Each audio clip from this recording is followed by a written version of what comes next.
Is it clear that I still wanna be? I see you denying when I know that I made it clear.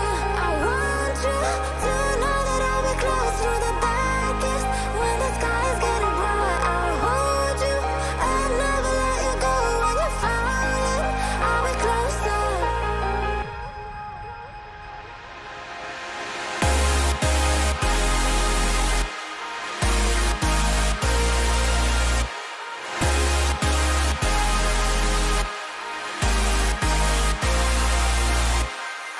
want you to know that I'll be close through the darkest when the sky is getting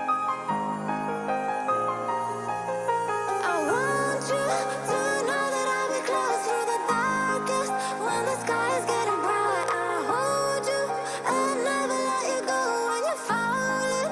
I'll be closer. I'll be How's it going, everybody? Welcome back to another stream. Hope everybody's having a wonderful, beautiful day. Boys, how y'all doing? Welcome back, welcome back. Hope everybody's having a good one. Tonight we got ourselves more 5v5 1v1 duels over for the region of EU. So if you are in that EU region, tonight is the night where you get a chance to play. How you boys all doing? Welcome back. Hope everybody's having a good one. Thank you for asking, Jake. I'm doing pretty okay, actually. I won't say I'm 100%, but you know what? At least we're starting to get there, and that's all that cares for. How y'all doing? Welcome back. Let me get the music back up and running. Please be a good song. I haven't heard a lot of these in what feels like a good while. I mean, I'm not really feeling this one. Oh, I like that part though. That part. That was kind of cool. All right, boys, how y'all doing? Hope health gets better. Honestly, I mean, at this point is the weekend, and I'm going to be continuing to take it easy as best as I can. If Blitz could just give us some 10-2 news or something, that'll be wonderful. I would be very, very happy to see that. Overwatch 2 PvP has been somewhat revitalized. The hero progression has been sick. To get my hands on it, just Doomfist buffs. Wait, okay, so I need to know more about the progression. Like, so they said like hero mastery, right? They added that.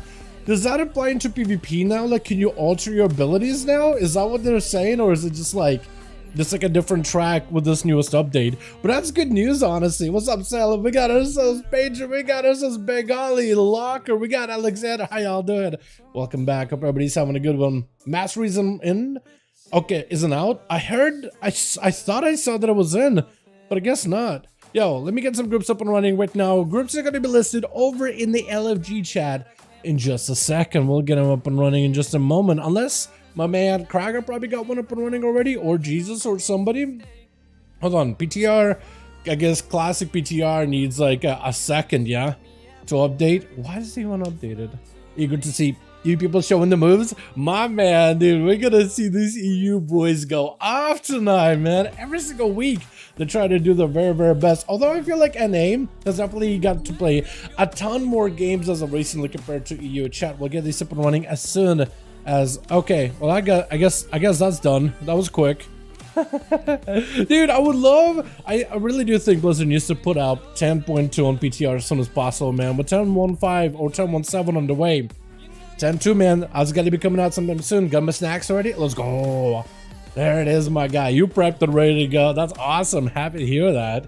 Let me get the EU up and running. We're gonna list the groups on LFG as per usual, boys. LFG Raids Legacy, if y'all want to join in. We'll list it on our Raids Legacy just to make sure that we can get anybody and everybody in that's interested in the 5v5 1v1 duels, especially if you want to utilize that cross-faction goodness that they added like a while back now. Yeah, I listed usually as Molten Core.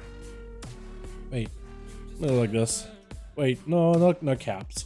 I feel like when you added in all caps, it's just like self-important, and I'm not a big fan of that vibe, you know what I mean? Let me get the fan up and running, man. Let me get the fan revving, because it is hot where I live, man. What's the weather right now, actually? Hold on, maybe I could look that up too. 88. That's hot. Okay, we got you guys. Oh my God.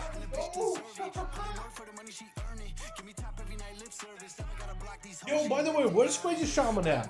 Looking at the Shaman right now. What's your name? Hold on, I'm gonna let Tsari Bear. So Tsari is like Czar or King Bear. King Bear?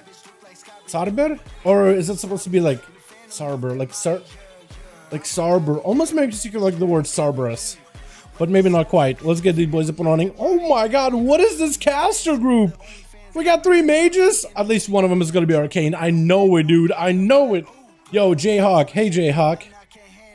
Jayhawk. Did I ever add you on Real ID? Did I ever add you or not? Hold on, let me see if I can add you again. Otherwise, I need to get some philosopher or somebody in here added. Oh my God, boys, let's go. Do we still know nothing about Rogue Rework? Nothing! I am so upset that they didn't put anything up for 10.17 for Rogue Rework. From what we know is, from what I understood, piecing some of the things together and then also checking out the person that's running the Rogue Rework. The person that's our dev since like 9.2, right? Back in Shadowlands, final season of Shadowlands, we got a new rogue dev who's been awesome. He actually is someone who games regularly. So that guy, oh my God, okay, we can get our second group up and on in a second. Grifka, my man, you can lead the second one. Don't you worry about it. Hey, don't you worry. But anyway, our dev, basically, I went scouting for him. I found his Twitter account. From what I understand is like some IRL stuff came up with him or whatever. I like sick or I don't know. I wasn't gonna dig that deep in. I just wanted to see if he's still active and stuff. And he is, but it seems like maybe potentially life stuff came up, right? So maybe that's why there was a delay. I've been hoping to see a Rogue Rework for 10.17. It's not likely we're getting one, especially since they're announcing this patch and they're not adding a whole lot of class changes on the 10.17. So maybe a lot of those will be an offset for 10.2, but hopefully we'll be seeing some of the Rogue Reworks once it hits on the PTR. With 10.17 hitting live, 10.2 PTR will probably be coming out. Plus Gamescom is coming out very, very soon, so they're probably going to announce 10.2 and everything that's available there if Blizzard is going. But for now, nothing. But lots of hype, lots of hope, lots of potential possibility. Obviously everybody's huffing that hopium copium in the Rogue Discord, but probably for a good cause, man. I would love my class to get a bit adjusted. I'll get you guys in a second. Hold on. Failed attempt? Wait, what do you mean failed attempt? Wait, pass lead again. Hold on. Wait, pass lead again. Wait, pass lead again. Also sent bnet friend request. Hold on, pass lead real quick, just so I can do all this. Yeah, I'm also doing a group. Okay, sounds good. Wait, hold on, Alex, do you already have 5 man? What? Alex, have you done these before? Yo, that would help me out a ton if you led one, my man. Hell yeah, is it plays 5-5? Still always says for you Fastkill. You know it, my guy. You know it, you're a beauty. All right, pass me lead again, yeah, Jayhawk? Okay, maybe you're AFK or something. What's your real ID, Jay? I need to find you too, man. What is your real ID? Are you Alex Burke? Are you Dusty Sebastian? Are you Owl? Are you Guy9? Are you Ghost Boy? Which one are you? I need to add you just because you're all regular. Why can't I add you? Am I just full on friends list? Is that a problem? Requested to just join your group, suggested me to you. Now my guy requested to just join your group, suggested me to you. Oh, well, my group is currently full, but I'm trying to get one of these boys to be lead so we can make second unless you started one already. Hold on, Jayhawk. I'm trying to figure it out. Jayhawk Wizard 2465. So have you tried to add me before? Because I would see Jayhawk Wizard, unless I'm just blind. Chat, help me here. Hold on. Okay, let me see if I can maybe clear out a friends list. Who hasn't been on in like a long while? That's been gone and abandoned. That hopefully isn't like a long lost homie of mine. Silverhawk, man, 1 minute ago. Man, this guy's been gone for an entire minute. Damn, I gotta kick him out now. You know, imagine it, imagine. Alright, G-Funk. Dude, did we drop G-Funk? I miss that boy. Mikey, oh, my lord, no. Lucron, no. Lucron's been gone for years, man. Or at least feels like years. Oh, man, Lindrone. Yo, do I drop Lindrone, man? Christoph? I'm sorry, Christoph. I'm gonna have to remove you just to make sure I can maybe get him added. Hold on. Maybe this will work. Okay, Jayhawk, I try to add you like this. Hold on, maybe I try this as well. So I have it right here. Hold on. Player not found. Why did it tell me player not found? Also, pass me lead, by the way, just so, because I kind of scuffed some stuff up, my guy. Jayhawk Wizard hashtag 65. Friend request send. I don't know if that'll work this time. Friend request sent. Pass lead plus. Pass me lead real quick, Jayhawk. Hold on. I'm trying to get this up and running here when I can. Wait, Alex got a 5? Okay, hold on. We're ready. I just need somebody to be on real ID. Hold on. I need somebody to be on my real ID. Otherwise, Jayhawk just hit my friend request, man. I've sent it a couple times. It's right at the bottom. Was it really? Hold on. Where? Like it up here? Hold on. Hold on. Wait, am I blind? Dude, my eyes are so peeled. I've never had my eyes more peeled in my life.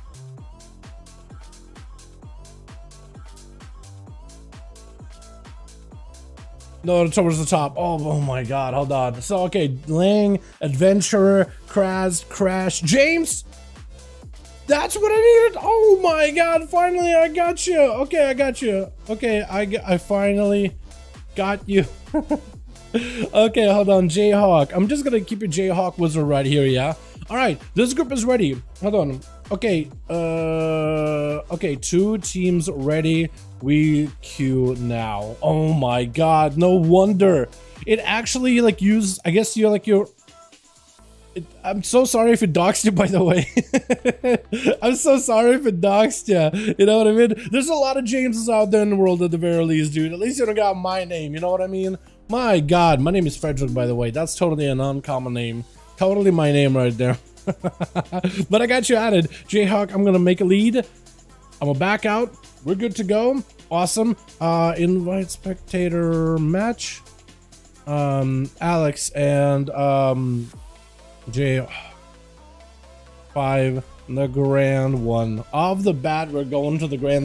By the way, how you doing, my man Kiosko? Hope you're having a good one. Are you gonna be joining us? I love watching you play survival, by the way. It is so fun because the damage the spec does is incredible. And also, I'm hoping we get to see variety, dude. Can we just get some variety today, chat? Play a variety of specs. Can we have Grifka? Oh, Talion is back. Let's go. By the way, Talion and Grifka on the same team. Dude, double trouble right now. We gotta separate them at some point. Also, I love this whole team of just like casters. And we got one token enhancement Shaman with Zario gonna be on there, dude. That is so good. Oh my god, dude. Off the bat, we got ourselves the homies. Let's get ourselves up and running, yeah? Twitch. Survival is a beast. Dude, it's so fun to watch. I'm a big fan of survival, but in PvP in particular, it is so surprisingly deadly. Like, it'll just be like, he'll just be walking around, and I don't know, a big kill shot, all of a sudden, he's just in a winning situation. He turned it around. Oh my goodness, man. It is good. It is so good. I'm trying to figure out a good song for us to start with, man. What do we do? What do we do here? I guess this will work, yeah. This will work. We got ourselves, wait, switch. We got ourselves a Rifty. Rifty. We gotta call it Rifty, the Swifty Rifty. Over on the team 2. Gonna be first up versus my man Talion. Off the bat, I'm a big fan of this whole night elf attire. This man is probably excited for some of the customizations coming out very soon. Rifty is a fire mage. There's gonna be a whole squad of mages with an arcade mage as Jayhawk. We got ourselves Philo as a frosty mage. We got ourselves an enhancement shaman Sire. We call him Zar. Or like a king. Or actually we could call him king, right? His name is Starbor, if you translate the letters like directly into English. But the word Tsar, the first 4 letters, the little, I don't know what you call it, the little like, it's like a U into an A, into an R, into what looks like a B, if you're an English speaker. That together gives you a name like King.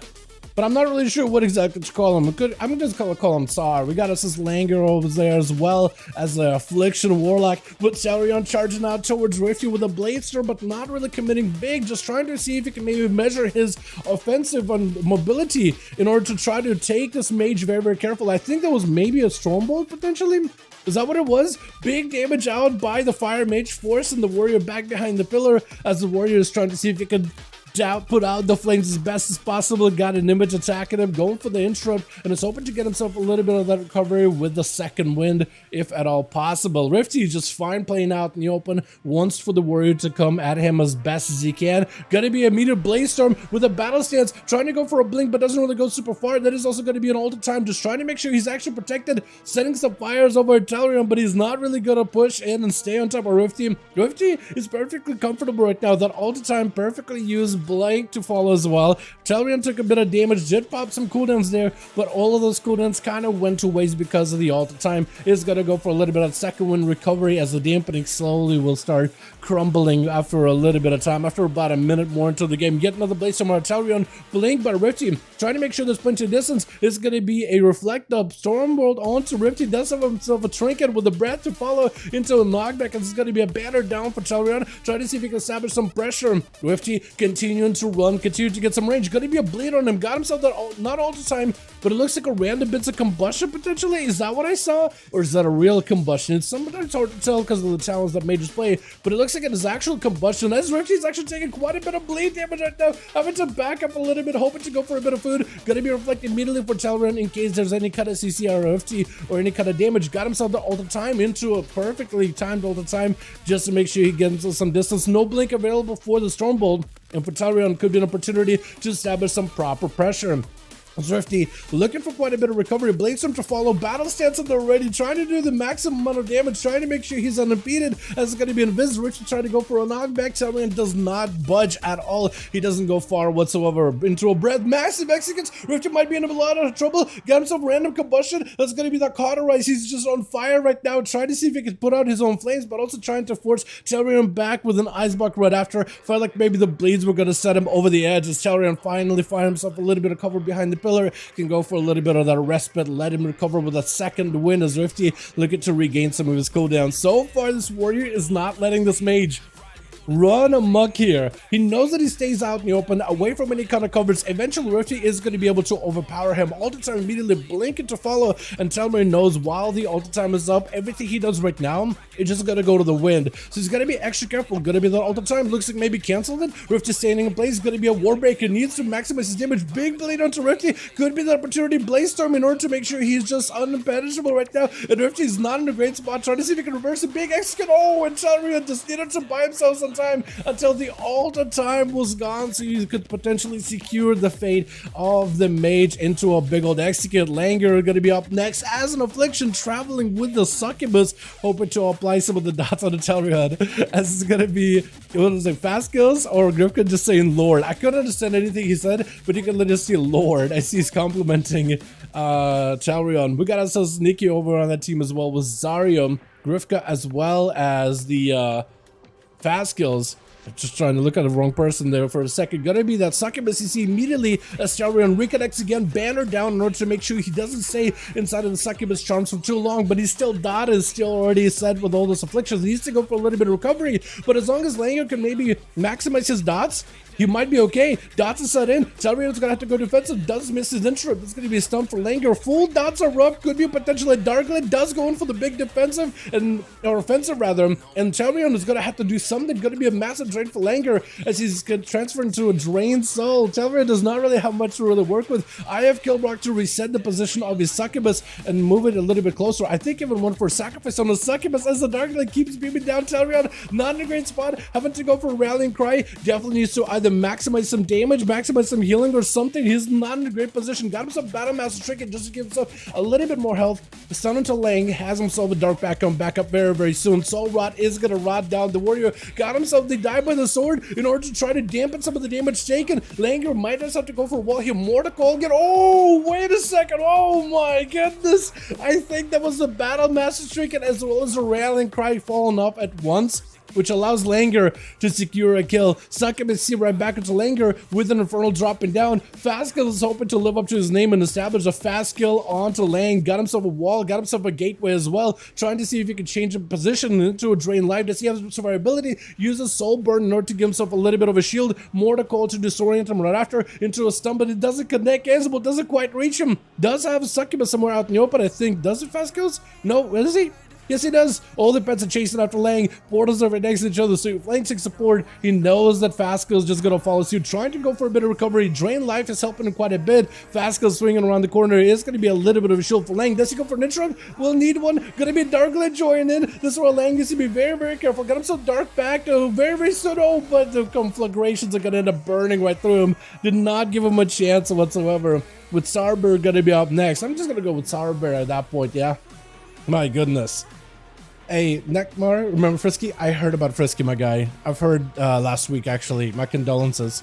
Interrupt onto Fastkills. It's going to be an immolate to follow as Starbor does get hit with a succubus. You see, trying to see if he can summon up the elements around him with an earth elemental, giving him the fortification. Ghost Fuel's fueling him full of resources. Cares about himself. Fastkills does end up burning his soul in order to be able to consume a Warlock Hellstone. It's going to be missed interrupt by Tsar. Second Infernal join into combat. Tsar trying to see if he can leap right over to Fastkills as the man trying to find himself some distance. Big Ascendance to follow. Does go for the fear as it is a random Ascendance proc out for Tsar. Fastkills needs to try to see if he can make a play before that Ascendance is invoked yet again. Looking for a chaos bolt, able to make him play. That's going to be Tsar trying to see if he can maybe sunder down the feed on the ground into the feed of Fastkills into Observer. Actually ends up getting some value. That Observer going in for big zaps to follow. Mordecai sent on to Jayhawk as he goes in for big damage onto Fastkills. That Observer making sure to punish him as best as possible. Just imagine, I don't know how Fastkills is going to be able to survive this one. It's going to be Jayhawk out in the open. Does rip his soul out of his body, but it doesn't matter. Jayhawk took a couple of good hits there, but Zario is going to be right next, trying to see if he can finish him off. See if maybe we can force out an ice block out of Jayhawk, who is going to go for a little bit of that health recovery. Zario, not the same as Zario, but Zario will need to make a play. Pushes in. That's going to be an interrupt on Jayhawk. Does not get to connect. Jayhawk trying to see if he can spell steal every single one of the buffs from Zario, and Jayhawk may be in an icebox situation right now. Does have to go for that block as Zario saw an opportunity, blinking in, hoping to end it. What's up, Ducky? How you doing, my man? Hope you having a good one. Look at all this Jericho sinking castles. What's up, Athlete? You want to come in there, blast him out of the game? Gonna be Ring of Frost to follow. Doesn't connect. Okay, Surge instead. Jayhawk has himself an opportunity to make some big damage happen. Trying to see if he can blast out through Zario. Is gonna go for a blink. It's gonna be Zario looking for that ult time to recover. But still, Big Touch of the Magic has been built up either way though. So he's gonna take a pretty big hit. Either way, that's gonna be Touch of the Magic. Slamming on a massive missiles to follow. Is it gonna be a big barrage? Got himself more missiles. Zario forced to go on Ice Block. As then it's gonna be Cauterize breaking out of it fairly quickly. Jayhawk with an Invis. Pyroblast flying in. Is it gonna be enough? Mastery damage might be enough. Oh my god, mastery damage was just enough to take him down with Phil. Phil Astraro? Is that what your name is? Phil. We call him Phil. Is going to be able to shatter through the mage at the very end. The Frosty mage does end up taking it at the very end of the day. But the last man standing over for the team 2. He's got to go through Nikki. He's got to go through Grifka. Can he potentially do it? If Phil is up to the challenge, he might be okay. Actually, walking right next to Nikki almost gets him out in the open. Sniper shot opener as Nikki does establish himself proper pressure into a death chakram. Mad damage is going to be the ultimate time that's needed. It's going to be also silence to follow. Trinkets out of it, looking for big shatters onto Nikki with a ray of frost. Faint death to follow. Trying to go for blizzards into a freeze onto Nikki with a ring of fire right after. Could potentially be quite a bit of damage as the frozen orb does connect. Nikki's taking a lot of that AoE pressure, and Phil actually looks like he recovered quite a bit of health right now. Big flurries to follow, has himself a rapid fire. Phil better be extra careful here. Nikki not in a good spot right now. Does pop big defensive with the turtle. Wants to see if he can maybe put this mage on ice. With the mage with the blinks around the corner. He's the master of ice. He can control the blink though a little too early, which does give the hunter the opportunity to stun him with an explosive shot to follow. Wants to just see if he can finish off the damage. Big rapid fire right after, but the flurries and lances will be enough. Phil trying to see if he can recover some health as Grifka on the fast approach, looking to see if he can get himself a chance versus Phil. The mage does have 2 ice blocks. Actually, I don't know if he really does, because it looks like he's already used cold snap. Potentially could be ice block right here, unless he's already used one. Did he really? Or did he just get interrupted there? I'm not even sure. That was actually very, very quick. I thought there could be potentially a mage coming back, but Phil does pick up 2 kills either way though. Well done, well done. But everybody on the mother good to play. I like that. That's interesting. Let's go, boys. Let's get us another one going, yeah? Uno más, uno más, uno más. Yo, my man, Neck. Let me see what you got. Space for me? I can see. I can check. I can check. Cragar? Yo, привет, моя группа готова? Okay. My man Cragar's ready to play? Alright, Alex and Jayhawk. One of you guys is gonna... Jayhawk and Alex, let me know if your teams are ready. Wait, what'd you say, Alex? Are ready? Is that what it's supposed to be? Ready? Are the... No, it's not even the sound. It just... letter R, letter D, and then letters to signify a hard sound. So it's like RD. It's kind of like an RD, but it's like the best way I can explain it. It doesn't make any sense. It's just like certain... You'll have like there's 2 sounds. There's one called soft sound and there's a hard sound. And it basically just adds like an intonation to whatever the letter is ahead of it. So basically letters create a bunch of noises, and when you add that at the very end, depending on the letter that it precedes, it can either make like what's the good word? Man, I'm trying to think of like an example that are gonna just like make it more understandable for you guys, because otherwise it's very difficult to explain. Ooh, let's take the word 5, which is pat in Russian. Pat. When you have the I guess if you were to put, I don't think it really needs one, but if you were to put like a soft sound, it'd be like pat. It's a softer T.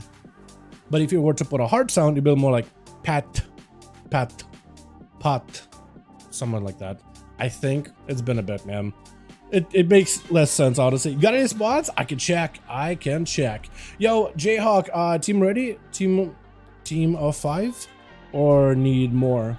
Hold on. So what I can do is for Jayhawk is see if I can set his team up to look for more bodies if they have a 5-man. If both Alex and Jayhawk have a 5-man, what I can do is roll them to see which one ends up going versus Cragar. We good? Hold on a second. I need to do a coin then. Hold on. Coin flip. Alrighty, hold on a second here.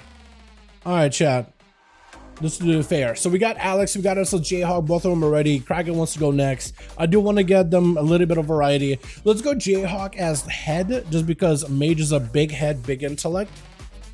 Jayhawk as a head. Alex's tails, and Alex wins that one. This is a 50-50. Gonna have Alex go quick. Gonna have Alex team go real quick, but afterwards your team next. Tell your group to stay together and hang tight. Cool. Thank you so much, Jayhawk, for leading the group. I appreciate ya. We'll get Alex and Cragar. If you guys need more bodies, we got ourselves Neck, who's trying to join in, and trying to join in. So if you guys got spots, we're good to go. Sai, how you doing, my man? Brizaz. Done, my man. If Cragar roams in the middle of the arena, just kick him instantly, please. Why? What's he gonna do? Hold on a second. Wait, what happened? Wait, you don't like him roaming? Hold on a second. What's happening? Hold on. What do you mean by that?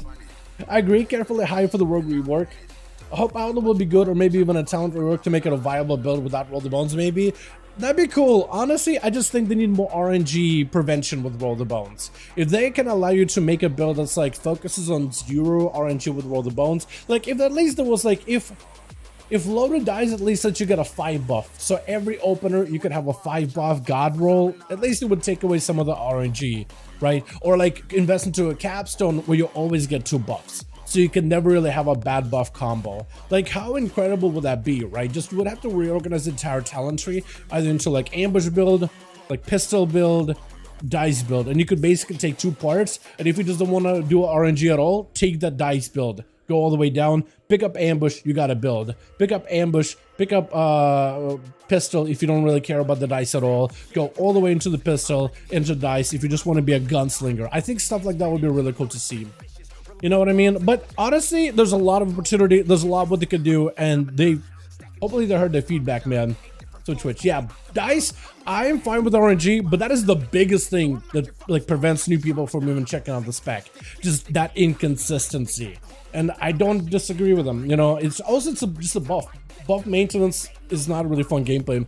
Nikki gonna be first up over for the team 1, charging out his crazy shaman, got himself fully loaded. The man is back. The crazy shaman of the wild west of Azeroth gonna be lighting the lasso as Nikki does end up breaking out of these shackles with a trinket, but a massive earth shock, frost shock is just gonna root him back up. He's just broken out of one shackle into the frosty clutches of another. As crazy shaman does end up getting himself a random ascendance where every single lava burst he has a chance just to go off. Nikki catching up quite a bit of health with an early acceleration stun around the corner, trying to go for any instant cast versus crazy shaman. Look at your reposition and pivot towards the line of sight, actually able to get quite a bit of a bite back towards crazy, who's just gonna control the competition as best as possible. Stun around the corner, hoping to reposition it, trying to see if it can cook that stun totem like a grenade and toss it. Oh, Freezy tried to stop him as a lava burst connects, forcing a trick out of crazy shaman. It's gonna be dead shock and wants to be very, very careful about it, but mad lava burst and blast through Nikki does go for faint death just to knock himself up in the air. Scattered to follow. Nikki not in a great spot. Light the last take him out. Does get himself a break with a pen at the last second, but looks like crazy. He's able to take him down either way though. Such a close match, man. That was so good though.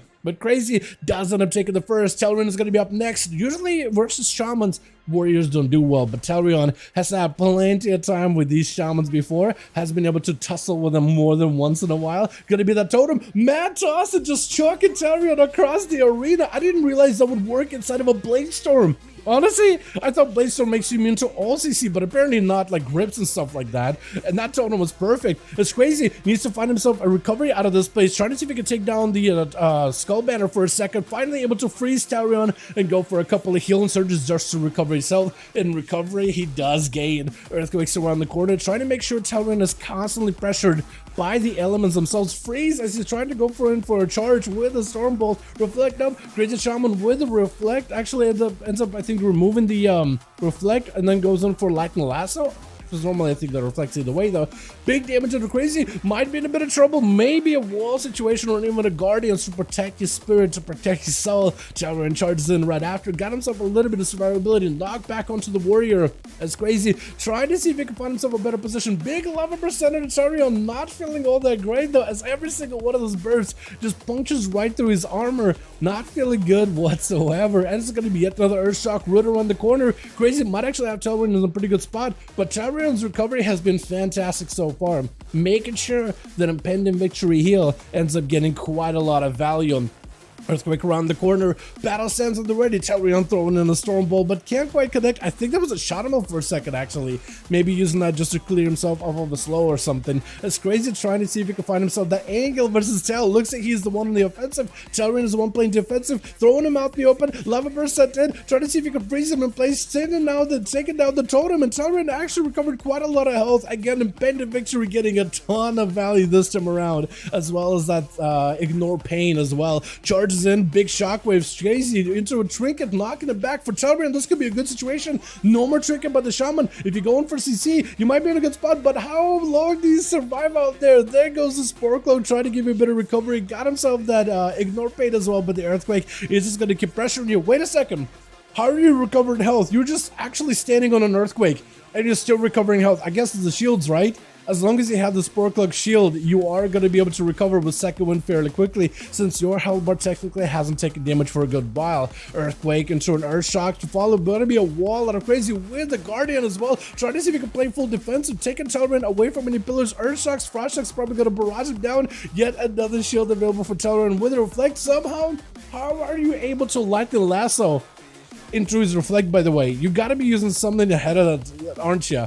How are you doing that? Normally that reflects it back to the Shaman, and then it kind of cancels it. Big bleed onto Crazy. Might not be in a good spot. Knocking Talion away with that totem. He has to eliminate that totem as soon as possible, as Crazy Shaman looking for a bit of recovery. Recovers quite a bit of health in just a couple of casts too. Earthquake around the corner. Talion is looking very, very healthy right now. This man may be the one to take down Crazy Shaman. So far, he's been able to match him fairly well, able to survive the onslaught by the Shaman, and has been able to mostly avoid him. Going behind the pillars, gonna be the Reflect on the Primordial. Crazy trying to activate some Sky Fury damage. Lava Burst to crack it through the Warrior's defense and his armor, but it's not enough to take him down just yet. And looks like Earthquakes are barely even doing much for you as well. Crazy with yet another freeze, more Lava Burst sent in while Sky Fury is still active. Talion trinkets out of the Lightning Lasso, but another knockback against the wall with Crazy, yet another route to follow. Talion finally breaks out of it free, and it's going to charge towards the totem, take it out as soon as possible. Into Shockwave, doesn't quite connect with Crazy though. Yet another Reflect available, got him some second wind, as well as another Earthquake dropping down. Crazy so far wants to put in the pressure,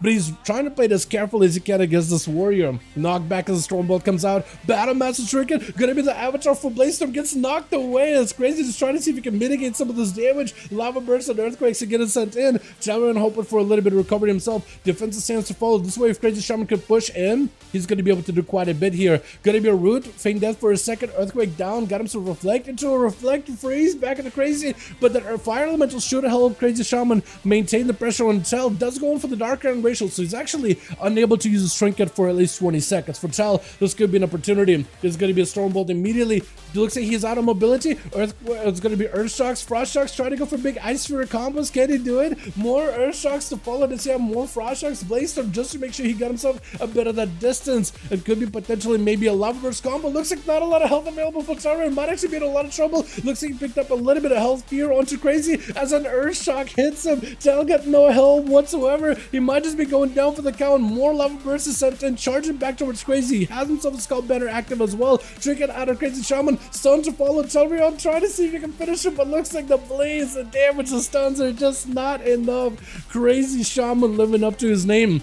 as well as his reputation, as a couple of weeks ago we saw him join the duels, absolutely decimating the competition. Quick poly by Zario as he swings around the corner. Crazy trying to go for more Earth Shocks. Frost Shocks may want to try to see if he can cleanse and remove the extinguish the flames of combustion off of Zario. That or line of sight it as best as he can. Does end up burning a wall so he can tussle with a mage without too much worry about his health. Gonna be a Sky Fury totem join him, putting Zario out in the open. Actually double bop onto Zario, and the man is gonna get booped, kind of in an unfortunate position. Needs to find a way to make a play here. Gonna be that Ice Fury fairly early for Crazy. Gives him plenty of damage with those Frost Shocks. Random combustion for Zario does not take advantage of that random proc of opportunity. Instead, just trying to see if he can play it super slow and steady. Crazy does have a Fire Elemental join in very soon. That's going to fuel him full of resources, but also add quite a bit of extra damage. Frost Shocks to follow onto Zario, is able to control him as best as possible. Pyroblast, Phoenix Flames, all of those are doing quite a bit of damage. Massive Earthshock to follow. If Crazy Shaman, oh, wait a second, maybe, hold on. Zario might have actually been able to turn around on him. Trying to see if he can root him in place. More flames flying in. Hex to follow. Does not have a trinket for this one. Gives Crazy an opportunity to recover. When I saw that interrupt, I didn't expect it, honestly. I thought this could be potentially a good situation for Zario. Got himself in a miss. Crazy with more lava burst sent in. There goes the cheat death for Zario. Might be in a lot of trouble. Brett the Follower did use invisibility for just a second, which gives him quite a bit of the damage reduction. 60% damage reduction, I think, to the cauterize just to barely survive this, as the man trying to see if he can maybe go in the corner, maybe get himself some food. Crazy Shaman got a great advantage on the guy. He can just put in the pressure, light the last and take it about it. Down he goes, extinguishing the flames of a fire mage. As Grifka is going to be up next. The deadly assassination, well, the deadly assassin subtlety rogue.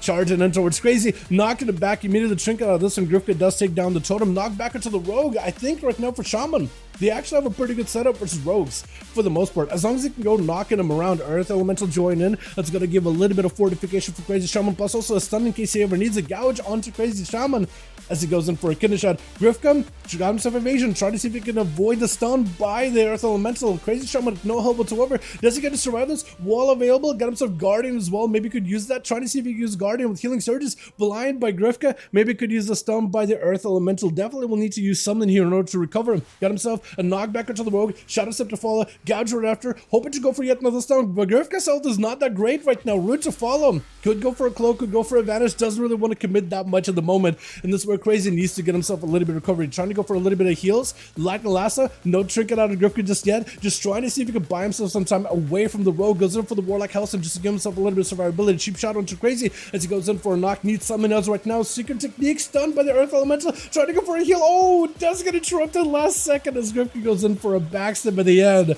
That was so clutch. I thought maybe Crazy could have made something out of this one, but without... Actually, I guess he did have a trinket. He did have a wall. He did have a guardian. I don't really know what else he could have done. I guess if dampening wasn't this high, he might have had a much better chance right now. Duel is going to be up next, trying to see if he can fight through Grifka. This man has dueled with Grifka on the same team, but also against him. What is this buff you got going on, by the way? Are you in love? What is happening? Are you just in love with my man Grifka? Is that what's going on? You're just like, oh man, it's my homie. I gotta make sure to express it, make sure he gets to see it. His burst is wicked. Dude, sub-rogues right now are ridiculous. Ridiculously strong. Secret technique, big crits, massive eviscerates. Like if you get lucky on all of your eviscerates, like you're golden, and you don't really commit a lot of gear for crit. You mostly go mastery versatility if you can. If you crit, fantastic. If you don't, you still do a ton of damage, especially the enemy. Big control, stun onto Duel as he goes in for a trinket. Grifka does have a trinket of his own, actually. So the rogue is not out of the woods just yet. Got himself an evasion, forward immediately for Duel. The fact that the monk has burned a trinket as early as he did might put him in a bad spot, trying to see if he can keep a chain Jade Lightning onto Grifka, as Grifka is looking for a bit of an escape. Shadow Step around the corner, and it's actually going to be able to get away from Duel, trying to drop down a ring of peace on one of the exits of the room, but didn't quite connect with the rogue. So for Duel, this might actually be kind of a tough situation to be in. If it could be a pre-wall, Grifka's opener, kidney shot immediately. Grifka trying to see if he can make a play. Could be potentially big damage. Oh, looks like the stun did not last long at all, though. Maybe Grifka won with a cheap shot? It looked like a kidney shot into a full trinket for Grifka. Karma right after as a blind comes out. Duel could potentially reconnect with Grifka. He does have an opportunity. Sad to follow for the rogue. Is that still a dot rolling on him from Karma? No. So he actually gives himself a full reset. I don't know if the stun's a DR yet, though. Grifka is going to definitely have to make a play. Yet another kidney shot. Isn't enough, though. Is it going to be big damage? That's going to be Spore Cloak for a second. Does not get the damage with the Eviscerus that he needs. Gives Duel a chance right now. Grifka does not have a trinket, but Duel doesn't have the damage either. Wants to play it very, very careful. See the miss to try to see if he can rejuvenate himself back up to full, I guess the best word. As Grifka just stabs him over through the shackles. They're just beating each other up through the grates. They can't really do much in terms of abilities, but they can at least auto-attack each other. Fist of Fury and then the disarm on the rogue right after. Grifka Cloak of Shadows to remove the disarm, trying to go for big secret technique. Is it enough? Does he have the damage? It's going to be Duel trying to go for recovery. It looks like barely survives it. It's going to be a fortification brew as well. Incap into Grifka. Does he have the damage he needs? Livestream is available, but is this enough right now, though? Grifka could survive this with a cheat death. Does he go for Fist of Fury? He needs a Fist of Fury to lock the rogue down right now. Wait a second, maybe. Hold on. Oh my god, it's so close. Grifka with the Shadow Blades. Does he have dots on him by any measure? Looks like Duel trying to see if he could roll through the eye. I don't think he was able to. Sap onto Duel. Has a trinket coming back up. He's gonna have to use it immediately. Use it now. Do something versus Grifka. Cheap shot to follow. Wait a second. Oh my god. Touch of death. Oh, cheat death for the touch of death. Oh my goodness. Cragar was not gonna let the rogue Grifka recover out of this one. Cheat to death. Literally. Oh my goodness. Stunner to Fastkills. Cragar walked him, but it wants to go behind the pillar before any kind of dots can coalesce. My goodness. Dude, rogues, my god. I'm surprised they haven't touched it. I feel like... Because I know a lot of people complain about rogues, and I feel like when that happens, we usually get nerfed pretty quickly, but I'm surprised we haven't been nerfed whatsoever, or the times we get nerfed barely did anything to us. Cragar just overwhelmed by the army of Fel, trying to see if he can put in the pressure for Bloodthirst, as well as heals off of the Infernal, as his souls get stripped away from his body. Might actually want to change stuff to it right now. Does not really have a lot of ways to stop. Fastkills got himself reflect last second, able to at least reflect one cast away from the guy. Wait, maybe a second. Oh, you almost fought through the Fel army just now, just then. As Fastkills barely survived it. Gonna be Sid up next, trying to see if he can go for a couple of dots. Big second MCC off the bat. It's gonna be Casboats flying in off of this one, as the Bonza fella gonna break. If he walks out of it, there goes the Bonza fella. Yet another Casboat. Sid might not be a great spot. Yet another Casboat. Oh, Fastkills just turns it around for his team. Came up from like no health and is able to take down Sid with just a full cavalier of control. Crazy Shaman does end up establishing quite a bit of pressure, does end up playing super well. Grifka trying to claw back some of the victory, but it looks like Cragar was able to stop him fairly quickly, though Fastkills does end up finishing it off for his team fairly well. Let's get us another one going here, boys. Yeah, one of mas. I do think we wanted to Cragar, this time versus Jayhawk team. Hey, let me know if your team is ready, because you guys are up.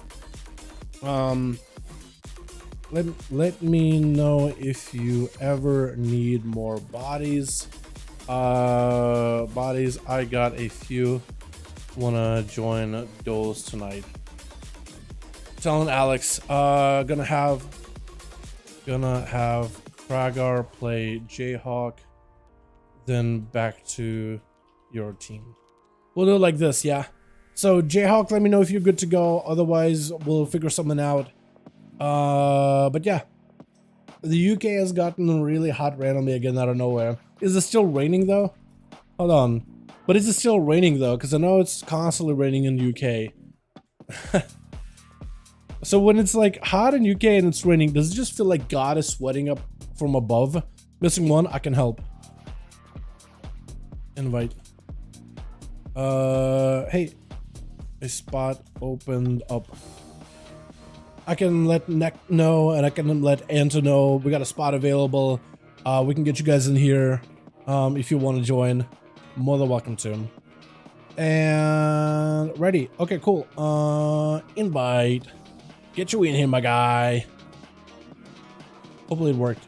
Hey, here we go. Beautiful. Oh, it's a rogue? Oh, okay. Oh, wait, is it? Yes, it is a rogue. Cool. I can switch class. All good. No. Play what you like. You are all good. You are fine, my guy. Play whatever you want to play. I don't have an issue with rogues. Even though I sometimes complain about them sitting still forever. Who doesn't? Right? But I do love me some rogues in duels, especially if they play like outlaw assassination or something wacky, man. I feel like there's just a lot of subtleties. You know what I mean? Just a lot of subtlety rogues. And they're not really subtle about it. That's the thing. For a spec that's like, wait, hold on. Is it switching? Okay, I think he's swapping. I think, can I switch class quick? Okay, he wanted to switch class. All right.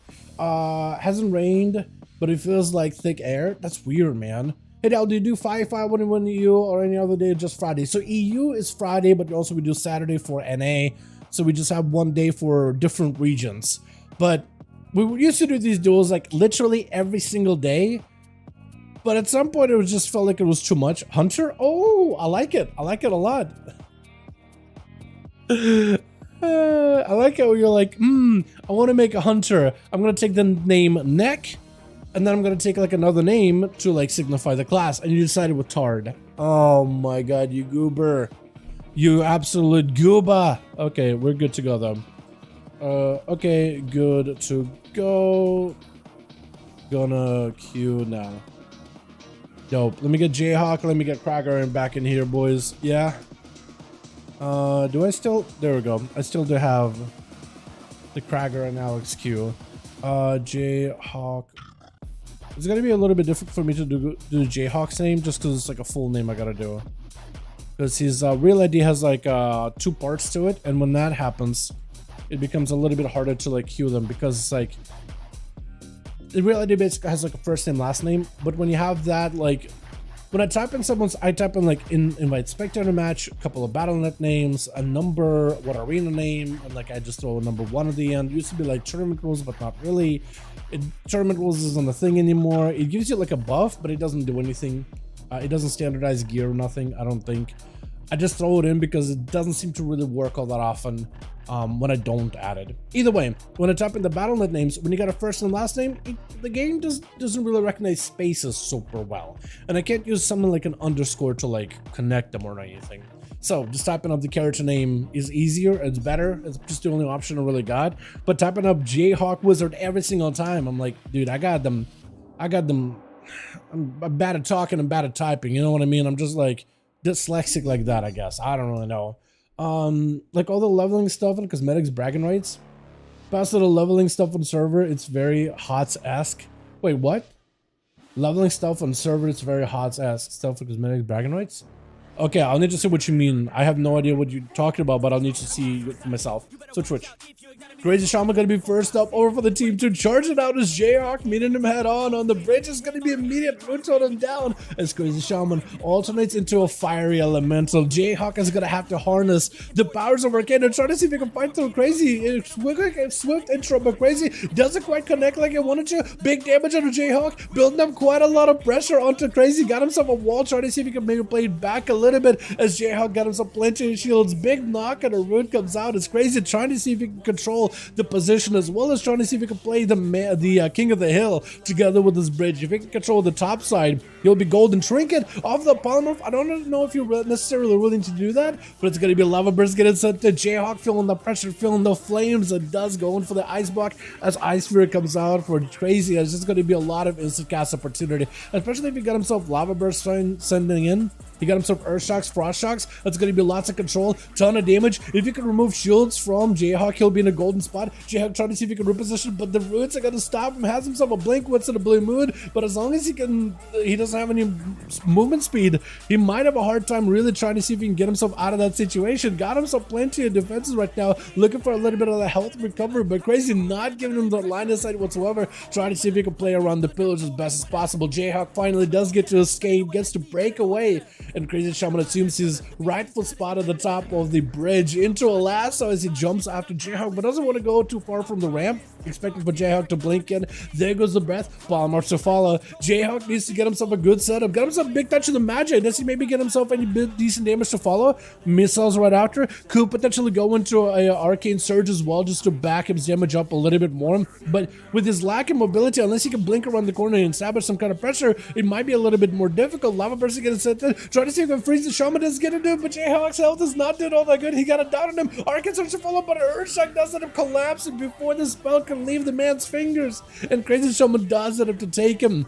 With Rifty gonna be up next. The thrifty Rifty trying to see if he can get himself a go versus Crazy Breath to follow Poly, but before that can happen, it's gonna be a big old knockback by the Shaman. I don't even know how you escaped the breath just now. It's gonna be a trinket out of the mage, trying to see if he can reposition, but the totem not letting him go anywhere whatsoever. You're stuck in the same place, but at least he's got himself the all the time, so if he takes any damage, he could always reposition back towards that side of the ram. Crazy Shaman notices it, backs up for a second, catches up a couple of heals. Rifty trying to see if he can just go for that hit and run, trying to stay mobile. Big blast of damage on Crazy. It's got himself the combustion. I don't know if it's real combustion or just a random one. Meteor dropping in by the Earth Elemental. It looks like Crazy trying to see if he can counter fire with literally molten flames on fire of a volcano. Got himself a bit of that Guardian. Big damage on Rifty. Might have been a bad spot. Could be an Ice Block. Trying to see if he can just shed all of the shields from Rifty. The man is going to have the cauterized Brocken very soon, but Crazy is super low too. Rifty, before the cauterize can happen,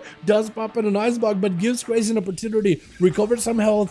establish Ice Fury. Now you're set to go for Earth Shocks, Frost Shock combos, as well as Lava Burst. You're in a good spot where you can just run and use instant cast just to deal with Rifty fairly easily. Sending in the Lava Burst, that's going to be biggest sentence. Got him so the proc he needs a couple more of those ices, but it's going to be Earth Shocks to follow. Rifty does activate the ult time to keep himself alive, but not really put himself in a great position. It's crazy trying to see if he can resume the top side position.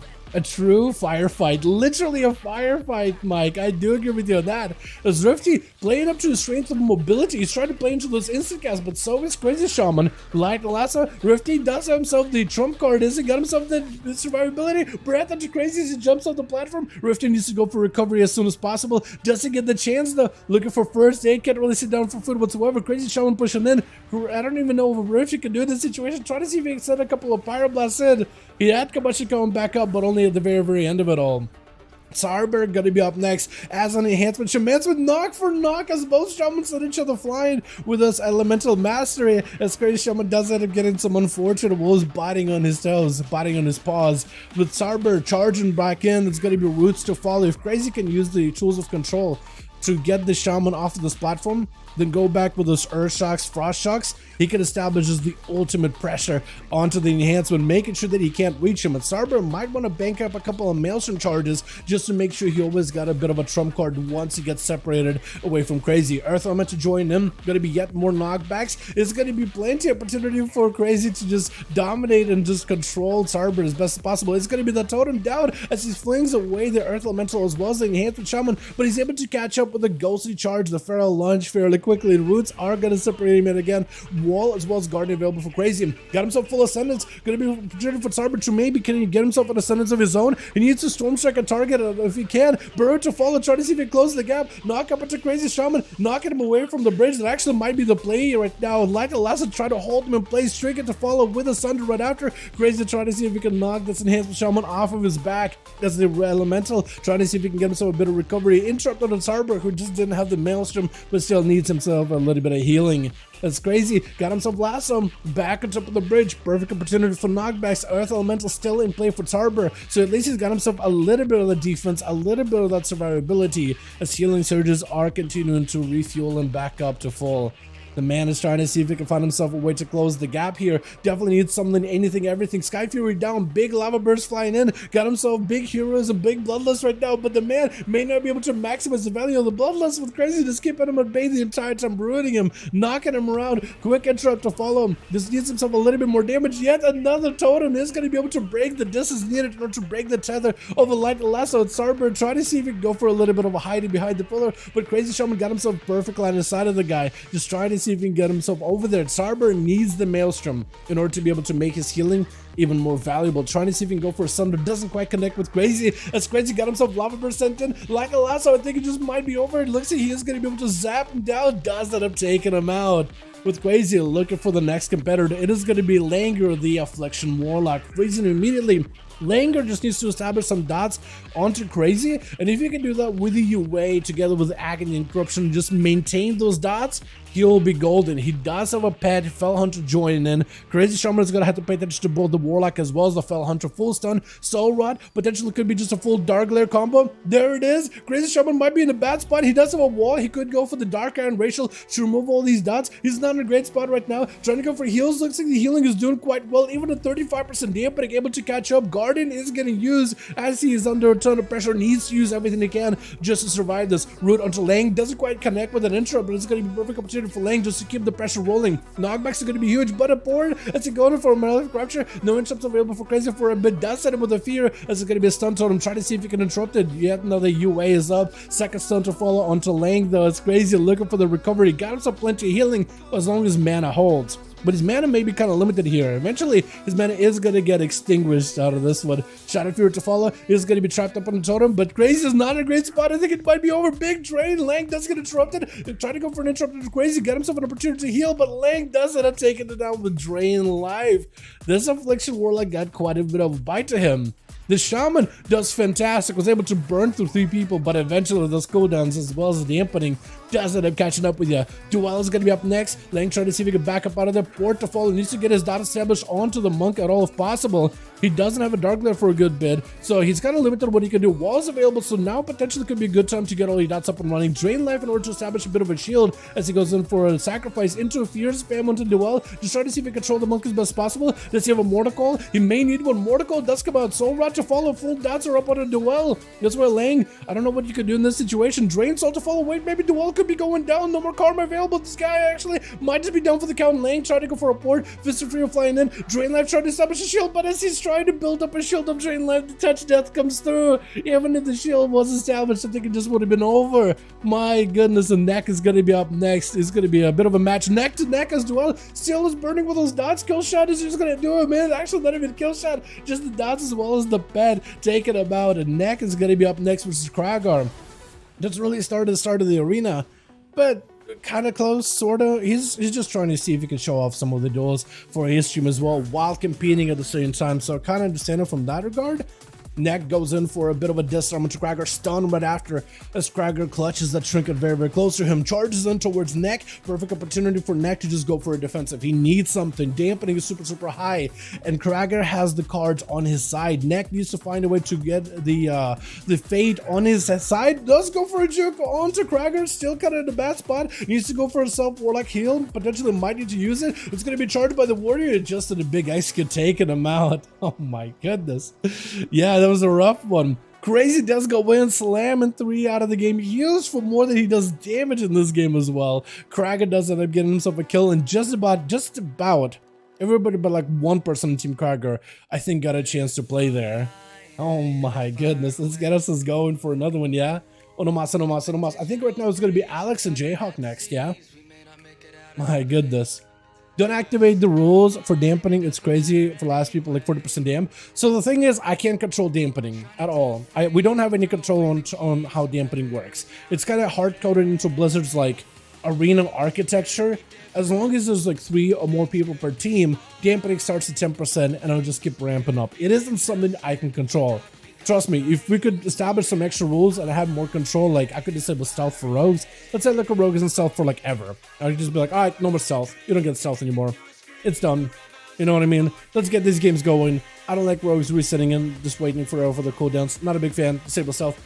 I'd do it. If I could control dampening just to get it to like chill low enough where you could put pressure, but not enough for like hybrid classes to get completely punished for it, I would. I have zero control on it. I would love it if you guys were to like tweet at Blizzard devs to be like, hey, when we do war games, can we have a bit more controls on these? Unless they've added it. On an added war game, you can lock damp to 10%, I think it's like 40% damp. Okay, so what I can do is this. I can give you this. Maybe now that I've been inside of the arena, I can do commentator rules. Players, remove score, reset game score, toggle end score, add score for team 1. I can increase camera speed, zoom camera, toggle smart camera. So I can do camera controls, but I don't know how to lock dampening. I can do the commentator stuff. Is it miscellaneous maybe? I can do toggle graphics settings, toggle self highlight, window mode. Is it vehicle controls maybe? No, but you can see like all the things that I can affect. It doesn't give me an opportunity to affect like dampening. I think Blizzard can do it on their end, but it's not really giving me that opportunity here. War games tournament rules. Is it like a thing? Movement keys, interface, targeting, vehicle controls, camera, miscellaneous commentator. Is it? Yeah, I'm typing up like tournament rules and stuff. It's just not really giving me anything. So I don't really know where I would find it, to be honest. Yeah, I would cap it if I could. I just literally don't have access to those kind of settings. Right in chat, war game, you should get the add-on. No, I don't have the add-on. That's the thing. If there is an add-on with it, I don't use one. Matt Juice, give me invite, bro. Wait, did you need somebody? Hold on. There's somebody who needs a spot. Ready? Let me ask Jayhawk as well. Team ready? I'll gonna do Jayhawk versus Alex, then you versus Jayhawk. Jayhawk.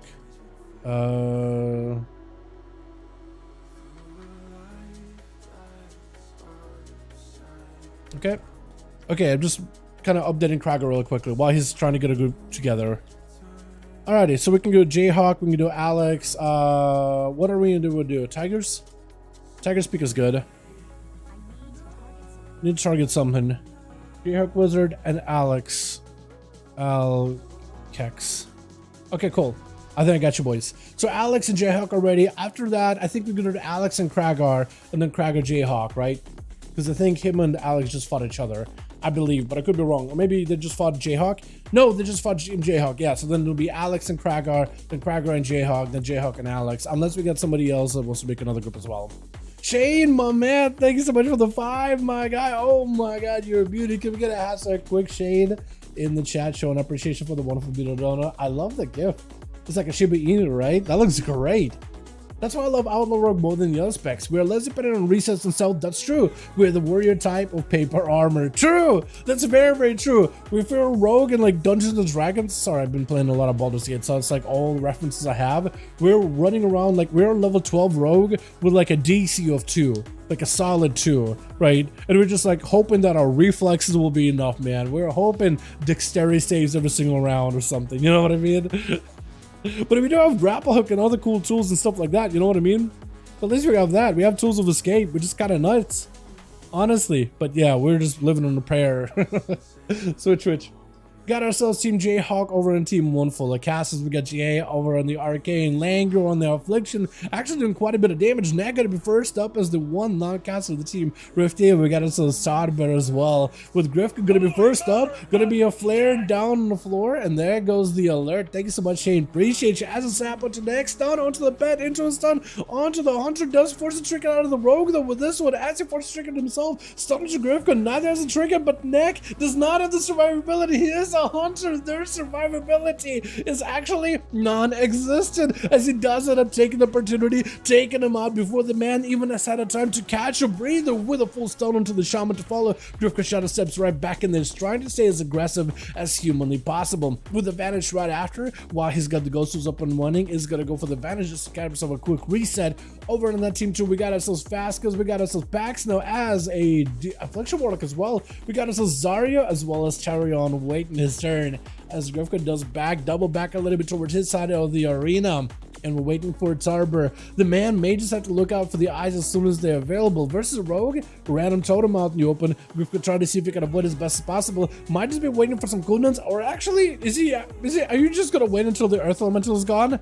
While the Earth Elemental is active, it does provide Starbor quite a bit of extra health, but I think Grifka just doesn't want to fight it. He'd rather go in, force cooldowns out of Starbor. He doesn't want any kind of cleave onto the Earth Elemental. He doesn't want to deal with that extra health. So the man might actually wait. Grifka scouting out. I think Starbor either randomly threw it down totem to get him, that or he caught a peek on the stream to know where Grifka is at. Either way, getting some information out of nowhere. Earth Elemental does fade, which does get Grifka out in the open. Big zaps onto Grifka, but as he does go in for a massive secret technique onto Starbor, trying to see if he can back up out of there. Could be a blind situation. Does activate Battle Master Trinket. Blind right after him, as it is a flame shock established. If Starbor has himself yet another totem, that'd be perfect. Needs to catch up to Grifka. Does end up forcing him back into combat, even to an evasion. Could be big stun right after. Massive shadow strikes for Grifka. Starbor can't quite connect. May need someone for this situation. Can the shot follow? Does he maybe have a knockback? If he can back away from secret technique, I think he actually might have been able to break secret technique into a burrow, but does end up getting taken out with a shadow strike at the very, very end. That is a rough one, as Rifty gonna be up next. Rifty trying to see if he can find Grifka. The Rogue does still have I think just burned a Vanish there. Has a Cloak of Shadows, has no Shadow Blades, and wants to see if he can just run around the corner with Rifty. The man is going to have to do something, anything, just to see if he can catch up to the Rogue. Staying mounted, would rather fight Grifka out in the open. But as a mage, I don't know, this is going to be a hard one, because you do have a way to break yourself out of that first opener stun by the Rogue, but Man, it's a bit of a back and forth. That cheat death with rogue just vanishes as well. It's very difficult to punish a rogue in most cases. Basically, it's their own battlefield and you're just playing, and it's gonna be a Shadow Strike going in for a Death and Decay, but DFA, Death from above, trying to see if he can maybe dodge a Breath or a Poly out of Rifty into a Gouge, or after has himself a stun ready. Gonna be the ult time. Rifty blinking out of that cheap shot. It's gonna be a kidney shot to follow. Still plenty of damage for the rogue. Big Secret Technique does end up doubling back to where he was, but I think Secret Technique does end up connecting either way. The bread doesn't quite connect. Grifka still holding on to Cloak of Shadows. Might be a big defense out of Rifty. Trying to see if he can blast out Grifka. Big combustion does come out. Barely has any health. Might be an outlook situation. Gonna be Shadow Strike out of the rogue. Gouge to follow. Rifty might just want to go for Iceberg. Actually, no, he looks like he wants to finish off Grifka. It does establish some Pyroblast. Big Master burning on them either way though. Grifka trying to see if he can close the gap. It's gonna be the Cauterize. Oh, Rifty at no health. Trying to see if he can. Oh, I don't even know if that was a combustion. There's a Pyroblast in the end. He does end up melting the rogue. He didn't want to let him out of his sight, burning his own Cauterize for the rogue. She did just to take him out of the game.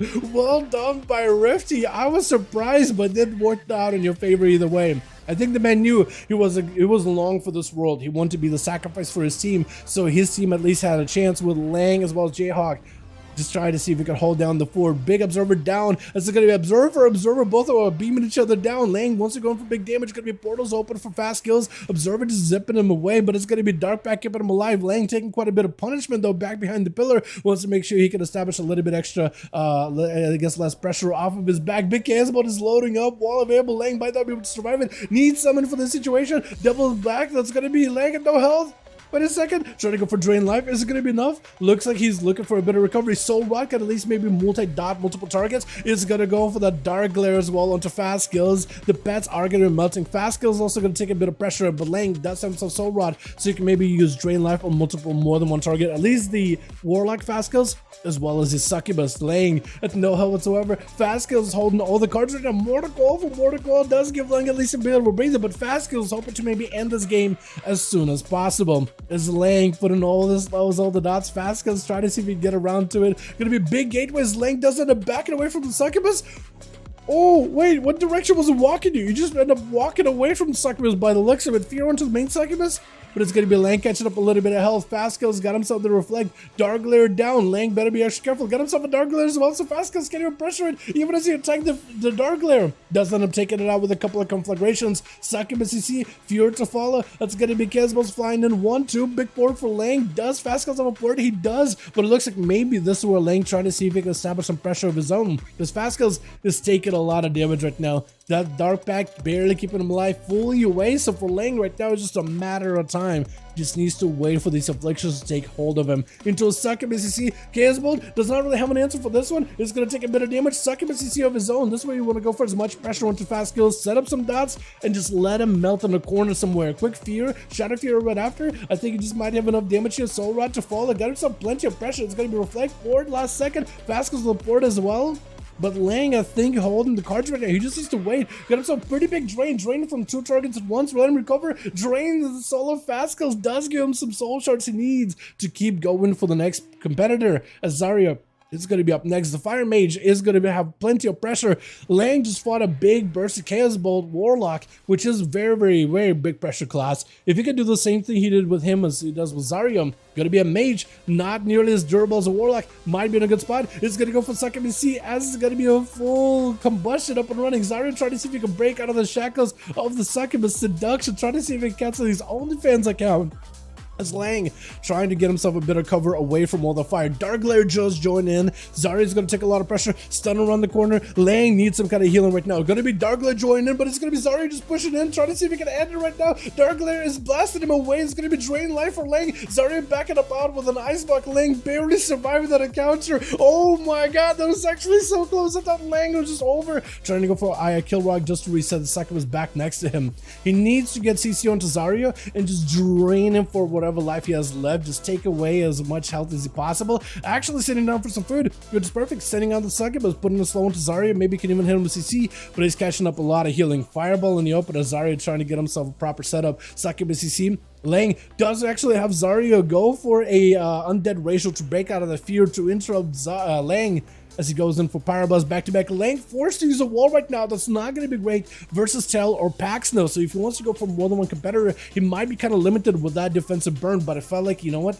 You need to use it. It's better to use it defensive than not use it and just lose a duel. So for him, it's better just to send it.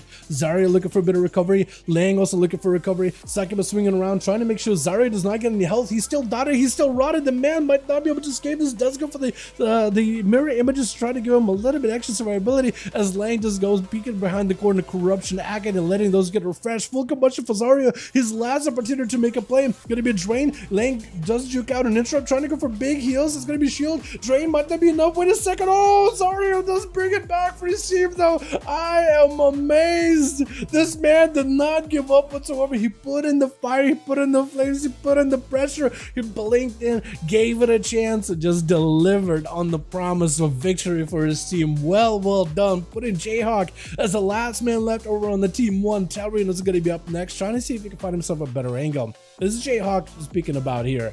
He does have a lot of mobility as an arcane mage. Constant cast. He could go for a lot of burst damage out of nowhere. That's just, man, it's going to be rough. Hey guys, is that real Zario? It is not real Zario. It's Zario. So the name is very similar, but it's Zario. Unless you guys checked, I don't think it's actual Zario. It's like, it's EU. So I don't think it's him, but I guess not. I guess not off the bat, but I haven't like double checked or anything. I'm pretty sure it's not. Is Jayhawk going to be up next? Big and Viz. As Talion putting in the pressure, not letting this guy play the game whatsoever. And that's not the mix that I really wanted to play. That's actually super unfortunate. Trying to see if we can reconnect it here. Big executes Jayhawk. I think it's over. Oh my god. Oh my god. What happened? I'm sorry, Talion. I just looked away. Talion went in and just massacred the boy. Wait. Did Lang only get one? Oh, I guess he did. I was thinking, I guess he did only get one, huh? I thought he got two. Huh, Grifka, I guess, with two. Well done either way, the boys. Well done, everyone. Let's get us another going, yeah? Alex and Cragar, you guys are next. Your team next. Let me see if I can put up a Russian keyboard real quick. Команда готова. Hold on. I'll try to do Russian with Cragar because he doesn't really understand. He understands English enough, but I'm pretty sure he has his chat translate, and I'm just gonna make it easier for him. Da, perfect. Need one guy. I can help. I can help. Help. Inv. Anto. Hey. Hey. Got a spot open now. So we got him. We got Matt Jews that also wants to join in as well. So we can get either one of them in here. We could try. But yeah, Eddie, I don't think so. I mean, you could maybe check to see if Zario is streaming. I'd be very surprised if that's him. But yeah, I just assumed it's not. I sacrificed everything. What do you give it? Dude, literally, you put everything on the table, man, and I love it. I love this kind of risky plays, man. That's my favorite. When you're like, okay, I think the game is just gonna go like one way. It's just there's no way to recover, no way to make a comeback. I got someone on LFG. Awesome. 5 ready? Okay, Cragar's ready. Alex is ready. Let me know if you need more bodies. Let me know if you need more bodies. Gonna do Cragar versus Alex, then your team up next. Let your boys know. Here we go. Just trying to make sure everybody's in the know here today. So I need to switch out from Jayhawk here to Cragar. And we're gonna go instead of Tiger Speak. Chat, what arena do we want? Quick. First arena. Can't be a big one. Gotta be one of the smaller arenas. Cannot be a big one. Give me an idea for arenas, chat. Everyone leaves? No, that's unfortunate. Hold on, Jayhawk. It's okay. It's okay. We got two teams who can maybe get you in. That or I can start a second one.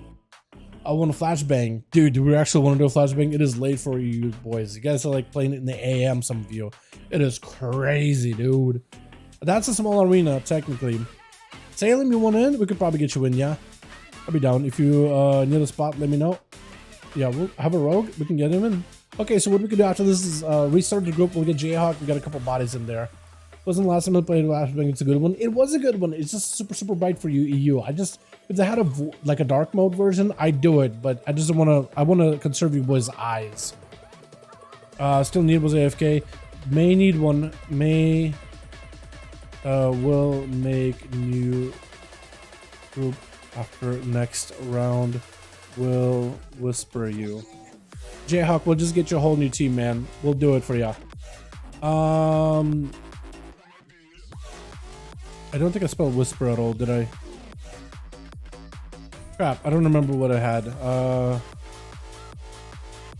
Potato match, Alex and Cragar 5. What the Lord are on? I have no idea. What the Lord are on? We'll see how things go. Yeah. Oh, so I put a 5 at the end instead of a 1. I don't know if that's gonna break anything, but we'll see. I have no idea. I have no clue. We'll find out. But yeah. But I do think it was a good one, though. It's been a while. I just do want to conserve you guys' eyes. I'd be down to do a flashbang over on the NA tomorrow, right? Because at least the people playing on the NA, like, at least we won't get a headache from it. But EU, I mean, dude, I have big old lights in my face, so, like, I don't want you guys to, like, you know, I want you guys to actually to conserve your vision. As someone who wears contacts and has absolutely just crap vision, yo, take it easy with yourselves, yeah. Let me at least be a good role model, man. Let me feel good about giving you guys good advice rather than bad advice, you know what I mean? Oh my god. By the way, these duels have been fantastic so far. It's super fun hanging out with you guys. Thank you so much for joining tonight. These have been awesome. I've been having such a good time. At least better time that I did raiding yesterday. That was a bit of a bad. Switch. That was a bit of a thing. It was a spectacle. Got us as Grifka over on the team 1, ready to go. We got Baxno in the back as an Affliction. Talion gonna be first up versus Cragar, meeting in the open battlefield. The Furious Warrior, the Master Juggernaut, the pure control of rage versus Talion, the Master Swordsmith, the man who's sharpened his blade and has become a blade himself, the blade incarnate with a weapon just an extension, just like his right arm. As Cragar goes in full burst down into Talion, it's gonna be really interesting how Talion ends up using his defenses here. Blade Storm defensive up for Cragar while he's taking all this beating from Talion. He knows he needs to go into defense. Both of them got reflect in case Shadow Flame and Chance are getting reflected to one another. Cragar does it as the first one to activate his big defenses, his emergency healing, as Sporklock puts him under a ton of pressure. Talion having that mortar strike does give him quite a bit of advantage. Cragar maybe is running slaughtering strikes, the slaughterhouse, in order to put up even more healing pressure on Tell does not have healing. Cragar does though, so it could be an opportunity for Cragar to go for a big self-healing, trying to see if he can get Talion low, trying to see if he can force a parry out of him before he has to force his own big defense. It's gonna be that Warlock Hellstone for Cragar. Talion already used his. Cragar in the Execute Rage does go in for big healing, gonna be a stun as Talion backing up out of the Cragar. I think it's just left with the blade. Talion does not have any blades though, so it might actually give him a bit of an advantage. Cragar charging in and making sure Talion cannot recover a ton of health. Gonna be that ignore pain charge, and then Cragar got himself plenty of damage though as Avatar charging back in. Avatar fueling his onslaught right now. Disarm for a quick second as Talion trying to see if he can make a couple of cuts, and Cragar led the blades exsanguinate him over time. Big Warbreaker shattering his defenses as Cragar does activate even more damage. Another set of Avatar. Talion with a parry right now, trying to see if he can get counter aggressive here. Cragar dropping super low into a shockwave right after. Big executes to follow. Will it be enough? They got him to reflect. Maybe he can reflect something back to Cragar into a Stormbolt. Does I think Talion looking for a bit of health recovery. His Godblades at a Cragar. He can go for a lot of recovery. Look at the health regen. Stunned by Cragar. Needs something right now. Anything just to heal this, just to live this. That's the one advantage that Arms Warrior does have. That second, I guess both of them Asada can win. But the blades for Talion do give him the opportunity to put Cragar in an unhealable position. As long as Talion can get himself a little bit of recovery, he'll be just fine. Cragar finally away from Tal. Both of them hit him with a slow. Talion looking to mount up, and Cragar got him some perfect opportunity to catch a healing blade storm to follow to try to disrupt it. Cragar is definitely behind on this one. Does himself Warlock House and come back up, hopefully. Trinket available very soon. Maybe he can find a way versus Talion and leave it away as the Stormbolt comes out, and Cragar looking for the recovery, looking for the healing. The slow to Talion does give Cragar an opportunity to come back here. Charge fear before he can reconnect, looking for that second win. Doesn't think get himself maybe one tick a second win as a disarm comes out. There goes the Spore Cloak healing. Does give him an opportunity while the shield holds. holds, your health isn't taking damage, so the second wind can actually come into play. But big executes by Talion, got himself massive avatar, stealing his weapons away for just a second. Talion looking to reconnect, Stormbolt to follow, Cragar looking for a bit of healing right now. Can't he pick up any healing whatsoever? Oh, Talion doesn't let him go for the execute at the very end. Man, the bleed is just huge. The bleed damage is absolutely nutty. As Talion trying to find himself a way through Kaishima. Kaishima on the team too. I didn't realize we also got ourselves Arizona as a hunter. We got ourselves Panda. We got ourselves Sid as well. Kaishima hit with a mortar coil. That's going to be tricky for Talion. Try to see him go for a bit of a blaze storm into an avatar. Kaishima playing the destruction warlock. He's going to want to go for the big case bolts. Trying to see if he can maintain his pet. But actually look, the bleeds as well as the health funnel he's given to his pet. The man has actually put himself in a bad spot. Stun. Talion trying to see if he can take advantage here. Looking to see if he can pick up a couple of those executes. Reflect last second. Trying to see if he can back away from Kaishima while an Infernal is active. He can't really get away from the Infernal. Maybe he can go for a shadow meld. Try to see if he can get the pets off him for just a second. Kaishima's shield is still holding on strong. I think Talion is waiting until the next stun is available right now. But we'll see. As Talion looking for a bit of recovery. I think he's just going to find the Infernal there the whole time, isn't he? As Kaishima looking for a bit of recovery himself. And Tal charging in, reflect up, ready to go. Stun, that's going to be a port immediately for Kai. This is going to be yet another Warbreaker. Does get himself a little bit of movement speed. That Soul Burn port does give it quite a bit of freedom.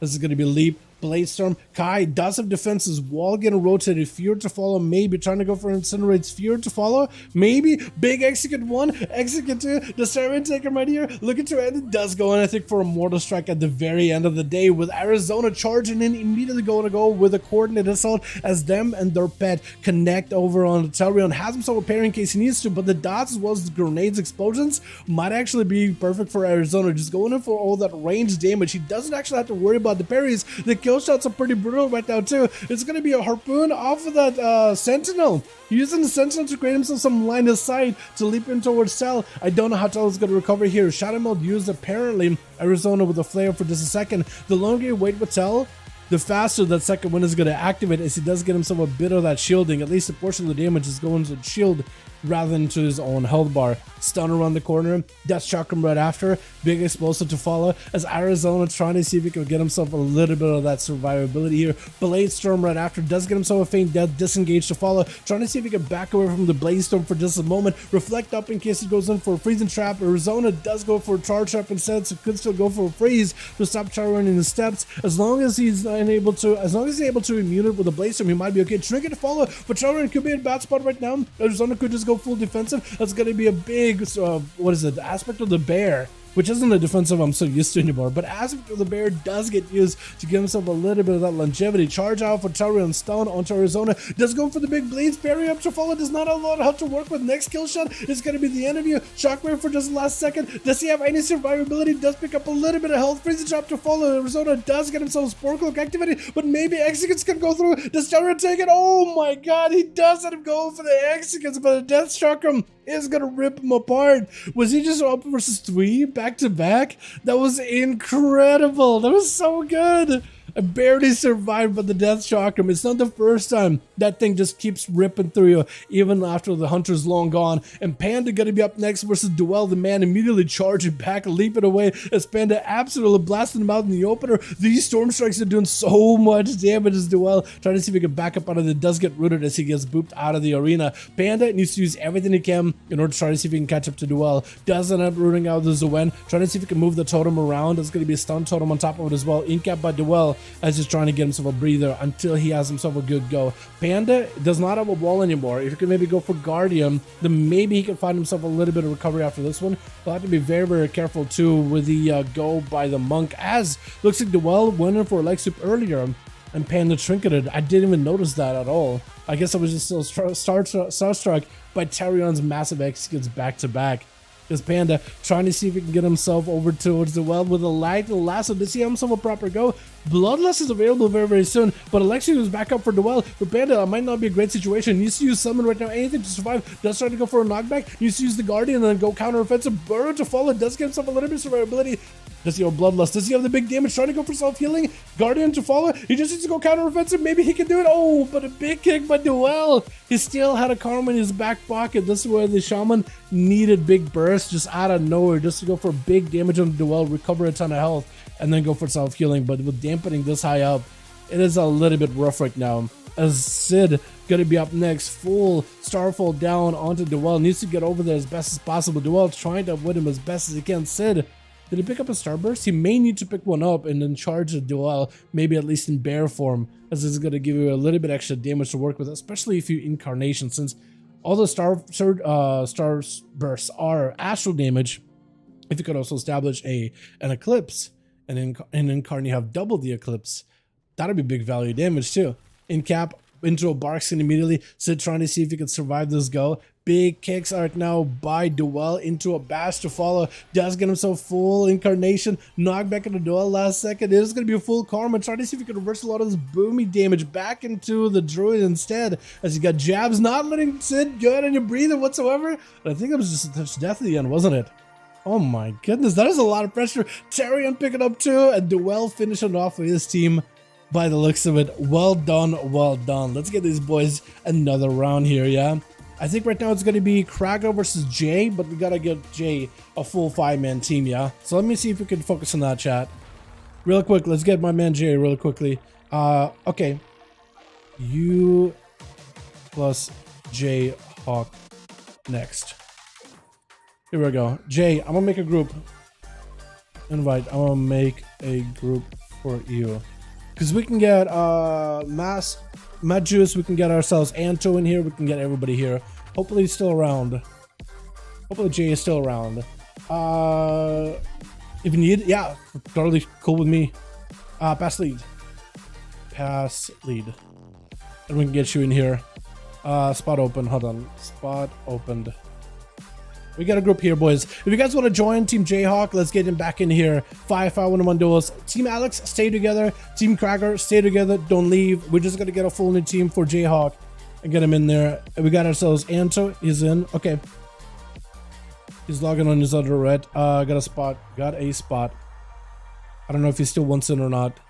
Delusional, we get you in here. Kiosk, let's get you in here. Minus, I take as a Shadow Priest. I don't know about a healer, but a Shadow for sure.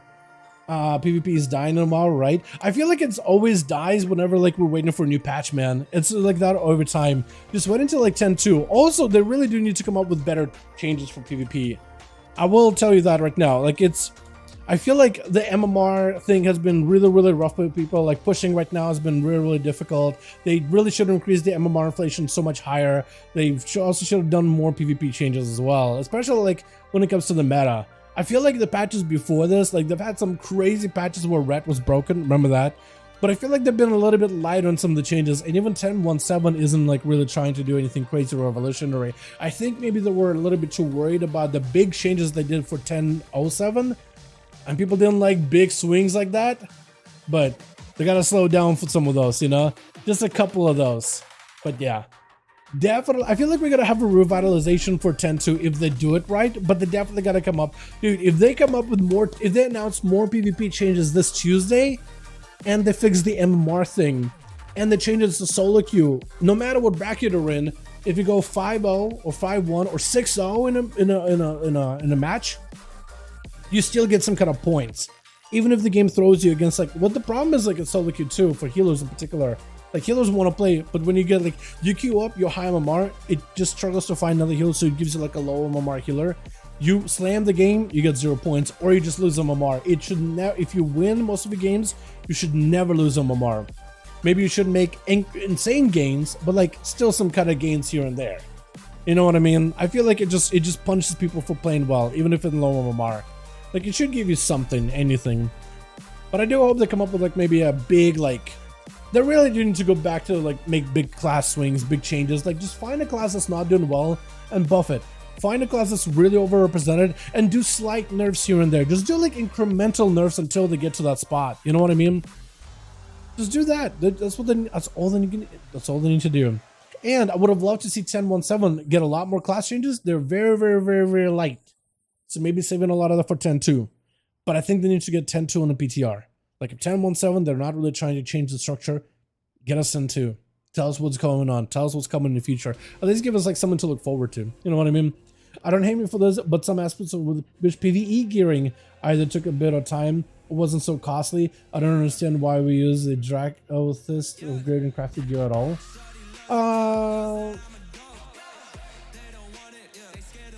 I think the Dragonflight thing is fine because of its own economy, right? Crafting and gear crafting, it's not the same as dungeon gearing. It's not the same as it's not the same as dungeon gearing. It's not the same as raid gearing. It has its own like economy thing. And I mean, it'd be cool if like the prices on these things were lower, but like you basically would have to find a way to inject those things into the economy or find a way for players to buy those for alternate resources, which I don't think is a bad idea. Like imagine if you could spend 1,000 flight stones and buy Dragonflight. Prices would plummet immediately and you'd be able to get all your crafted stuff fairly easily done. I think they could do stuff like this because there's plenty of resources we have for PvE. We don't necessarily need a lot of them. I feel like fly stones is a perfect currency since it's used everywhere. But yeah. They still fluctuate 14k. They're low for me. Yeah, they're low for us, man. They're very, very low. At least for us. So like 4k. Yeah, 6k is a little high. 1 minute wait. Okay, we're good. We're chilling. Okay, team ready. Jayhawk, you are lead. Okay, gonna queue. Okay, gonna queue now. Ready? Gonna do Cragar and Jayhawk. Wait, did we just do? Who just played? Team Cragar and Alex, I think. Then you are next.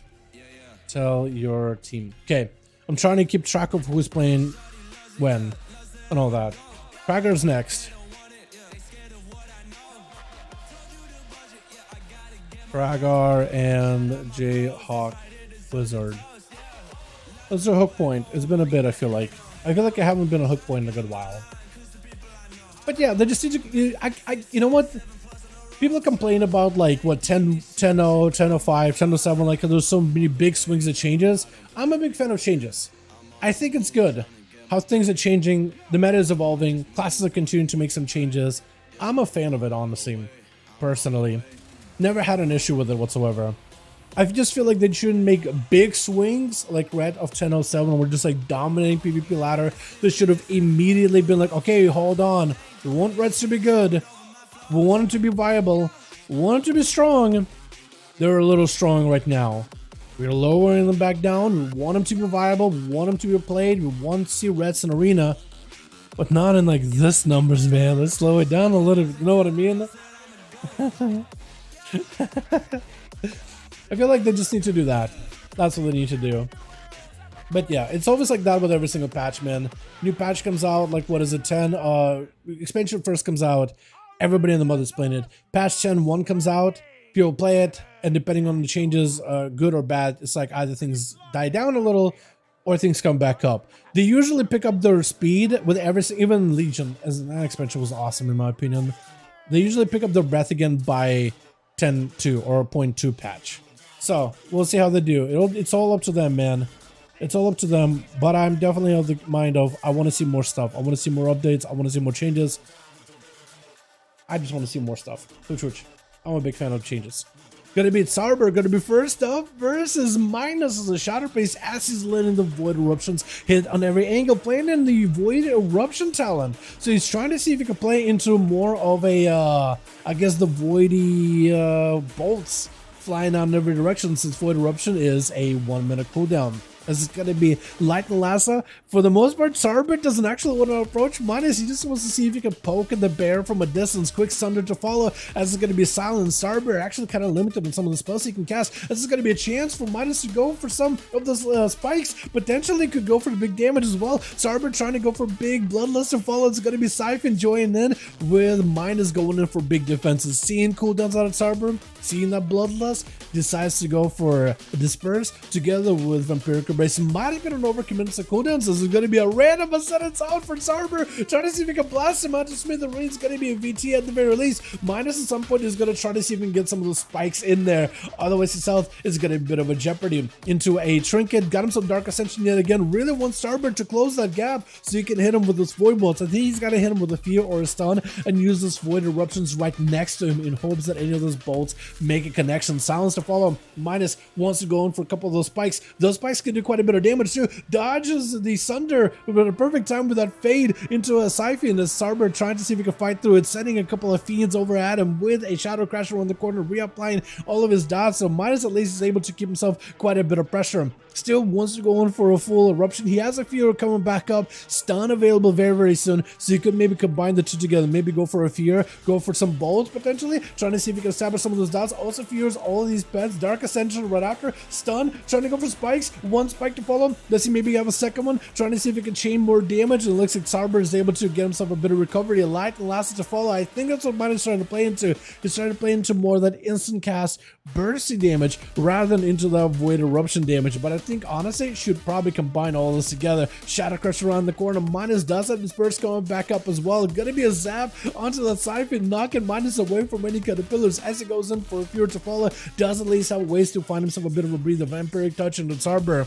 Maybe was trying to see if he can anticipate a trinket out of the guy, but that's not available for a while. Big Bloodlust available into Disperse. Does end up using his defenses at the very least. Even if it's just a Bloodlust, technically not a big cooldown. Can be a big cooldown if you get a lot of procs with that massive haze buff, but definitely wants to play it on the safer side. But Minus still alive, does end up putting his defenses on cooldown, does try to rotate him pretty regularly. Stun onto Tsar, trying to see if he can get himself a bit of a better setup. I guess wait until the next big Ascension. There goes Ascension, does get a juke and interrupt until Silence. Starbor doesn't go anywhere, trying to see if he can go counter offensive. Looks like one of the bolts is going to attack him. Minus needs to go for as much damage as possible. He's got himself a perfect opportunity. Void trying to follow him, trying to see if he can dodge it maybe. It's going to be a lightning last of tentacles on Starbor. Minus needs to go and make a play right now. He's got himself a great opportunity. Does he have any spikes? Does he have anything whatsoever? Trying to see if he can reposition, but it looks like maybe big damage. Starbor does end up lashing out at the guy, taking him out with Delusional. The Rogue going to be up next. Got Road in the opener. Full burrow down for Tsar.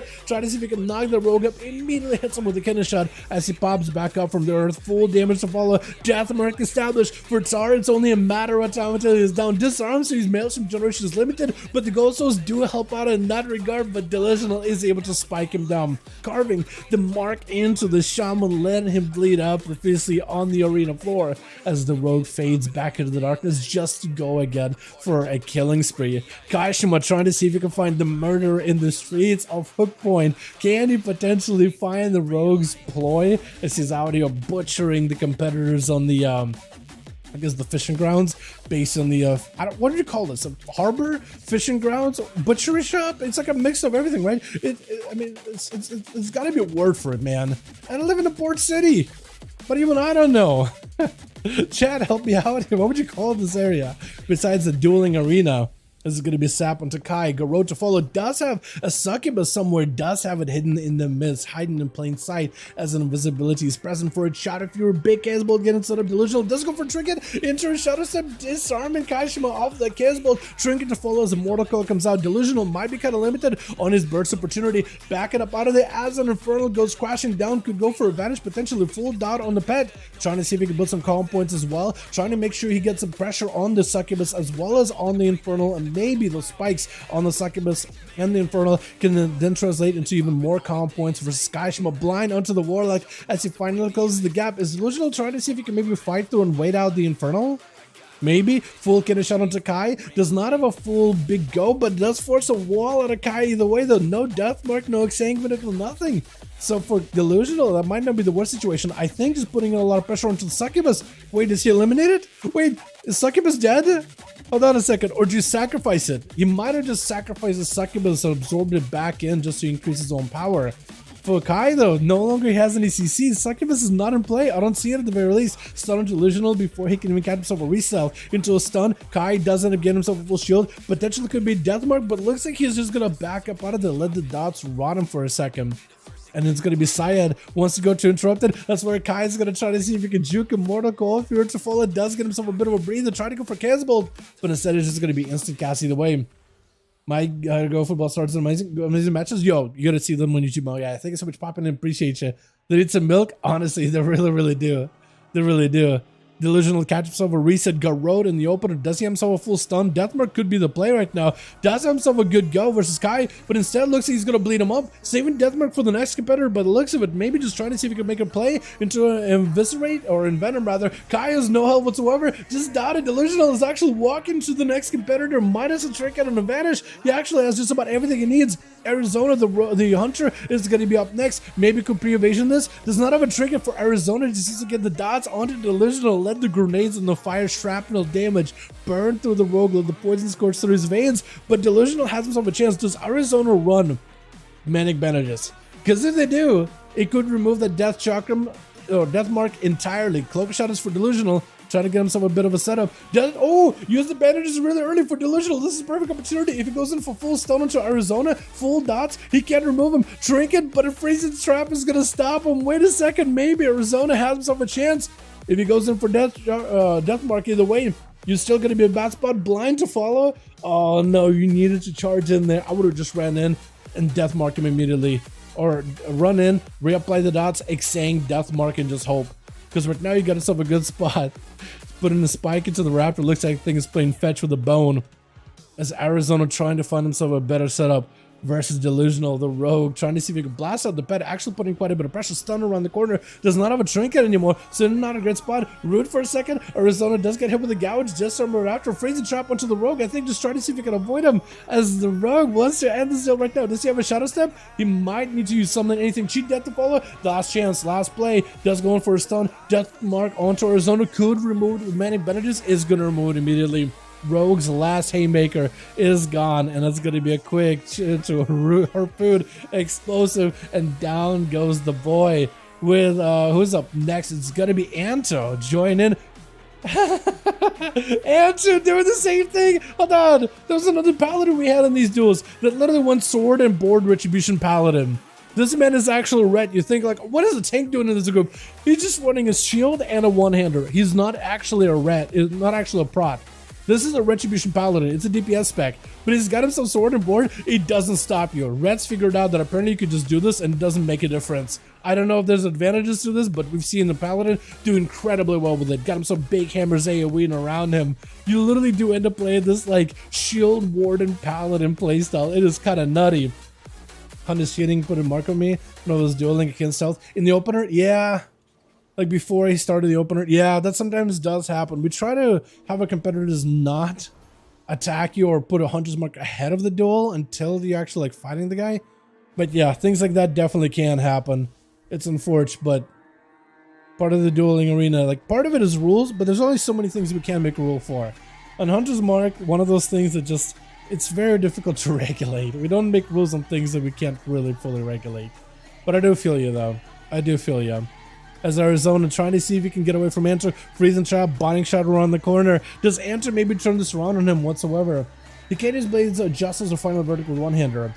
Blade of Justice, true, but he can use the big hammer AoE for the consecration. What he also can do is use the one ability that gives you heal, like Justica's Vengeance, I think it is, isn't it?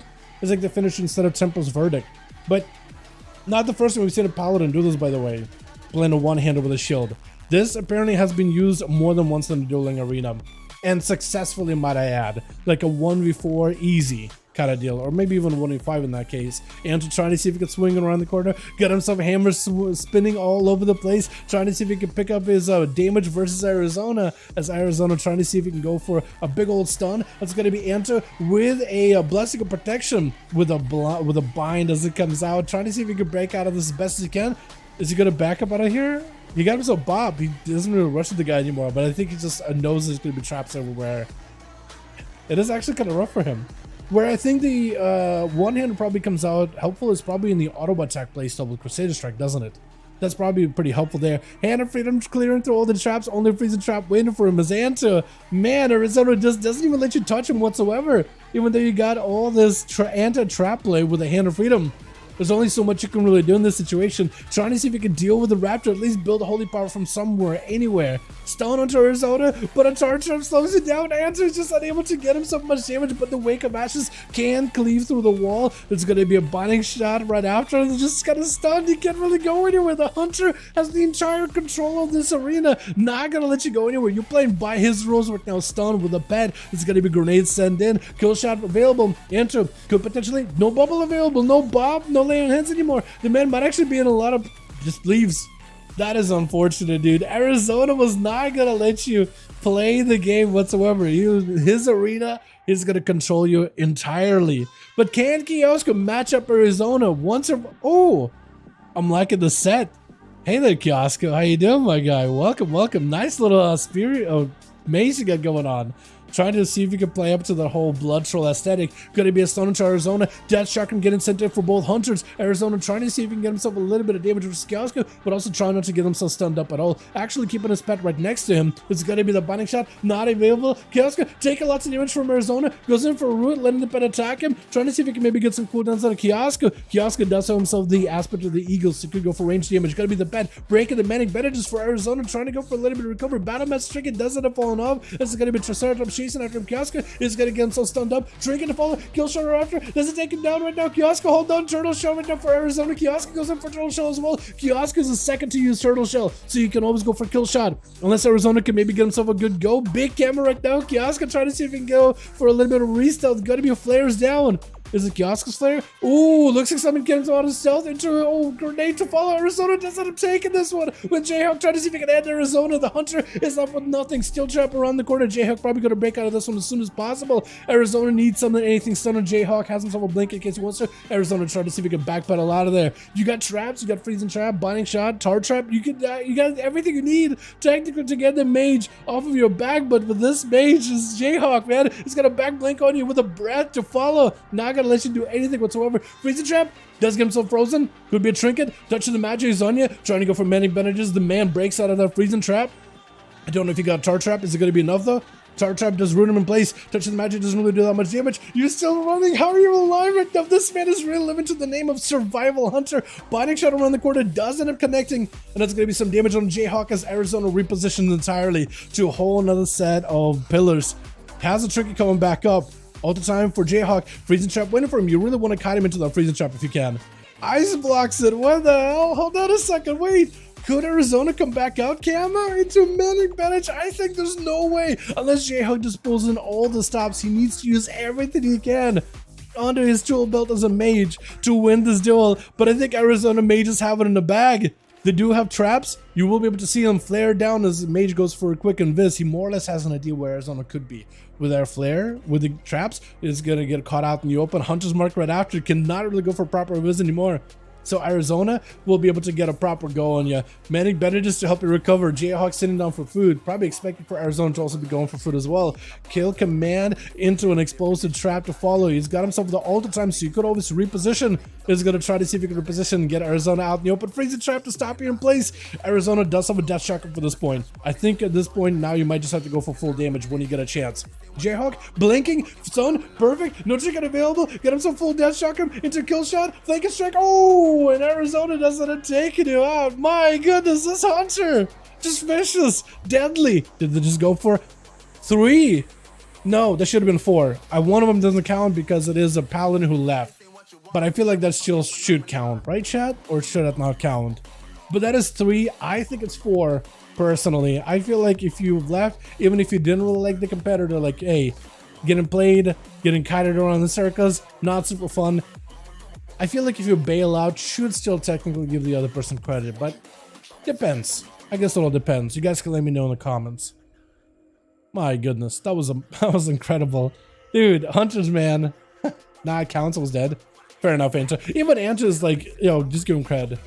Anto, I do like you playing that sword and board, by the way. Not the greatest matchup, but I love the gusto for it, man. Okay, we gotta get you guys back in. Jayhawk. Was it Cragar that you just played against? Was it Cragar's team that just played? Or was it Alex's team that just played? I think it was Team Cragar, right? I don't remember. We just played, chat. Crap. It was Jayhawk and Cragar. Okay. Jayhawk and Cragar just played, so then it was Alex then, yeah? Now we're waiting. Okay, so Jayhawk and Alex now, yeah? And then Cragar and Alex. New guys? Okay, we'll get it up in a second here.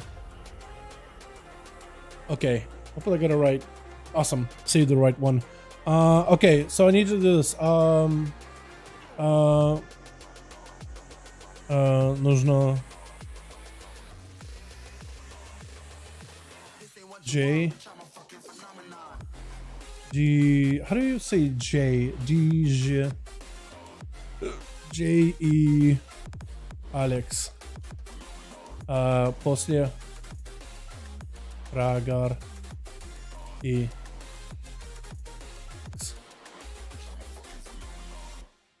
Okay, hold on. Let me do this. Okay. I'm setting Cragar in Russian. Just it's saying Jay and Alex, then Cragar and Alex. Missing two. Okay, I can help. Invite. We got 2 spots, chat. 2 spots available, so we can get a couple of you in. Yeah, I want to try again versus other classes. See what this build can do. Sure, 100%. I'm totally cool with it. We can get your team and Team Jayhawk in here as well. Hold on, let me queue it up. Guys, 2 spots available for Team Jayhawk. Needs 2. We get him and Alex, then Alex back in Cragar, and try to get as many of these games as we can while we got 3 teams. I am loving the fact that we got this many people on tonight for duels. Very, very happy to see it, and I want to give you guys as many games as humanly possible. Alrighty, we're gonna do the very best we got. What's up, Cloak? Invite? Sure. Tidra? Is that the same person? Yes, it is. So we got 1 more spot available. I can jump on Rogue. Plush, if you want to, you're more than welcome to. We got 1 spot available. I don't know if Mad Juice must be back. Morty in the group. Okay, he's already chilling. We got Plush. Perfect. I got you, my man. I gotcha. We get you in here. So if you're new to duels, do you need a quick overview? Bovia, I would have loved to have you in here, but we just filled. If a spot opens, Bovster, let me know. Just whisper. What am I? I'm on Dal Spectator on Argent Dawn. Dal Spectator on Argent. Holy Saya, I gotta get you in too. Oh my god, you beauties. I gotta get you guys in. But right now we got everybody we need. Next one is if more spots open, like for Alex or whatever, we can get you in. We rotate people pretty regularly if you guys have been watching from the get-go. Oh, it's a Bliv. Hey. Blister. That makes sense actually. Bliv. Oh, Bliv is Blivster. I like it. If a spot is open, I can get you in. Right now we don't have anything, but if a spot is ever open, I can get you in. And Holy Saya, both of you too. You would first before Holy Saya set up, so I'll probably put you versus Holy, but we'll do the very best we've got. Okay, teamers are ready. What arena do we do, chat? Arena name, chat, real quick, go. What arena do you want to see? That isn't a massive one. And Alex, 5. What are we doing? A grand?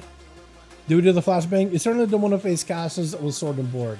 Yeah, it might be a little bit rough. Well, actually, no. I think so. I forget who it was. I think it was on an A that they played as a sword and board paladin.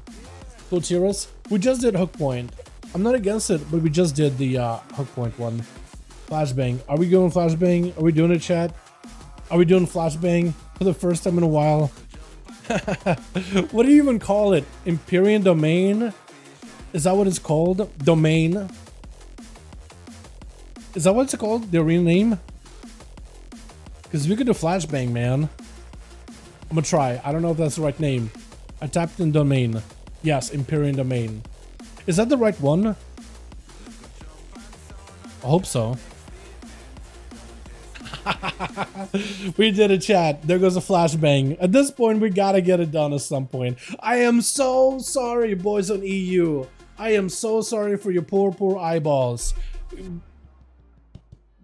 Bring your issues with me. Don't take it out on Jake, but we did end up doing it. 1 match. That's it. Waking you guys up before you gotta go to bed in like 30 minutes or so.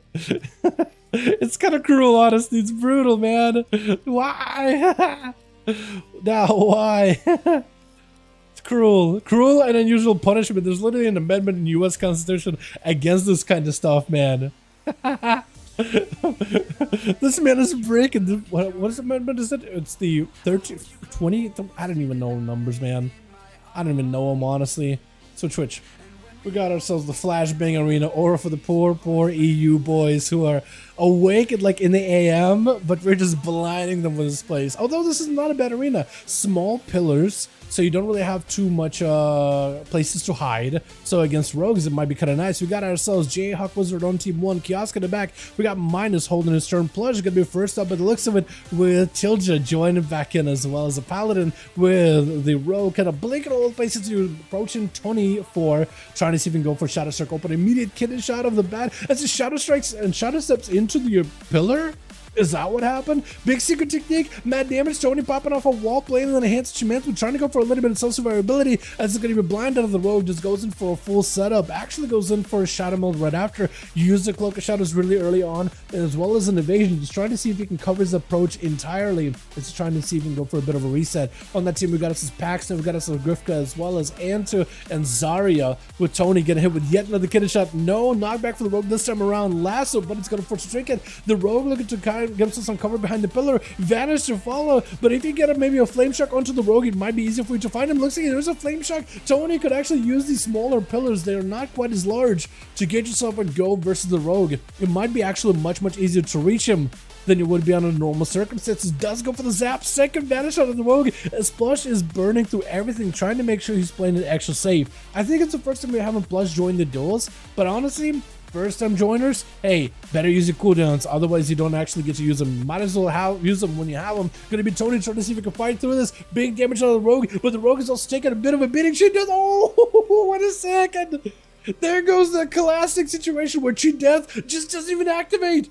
He has it, but it just like ended up blasting through it. Is it just like you hit him with 2 abilities in a row, where Chi Death just didn't have the time to like save the rogue?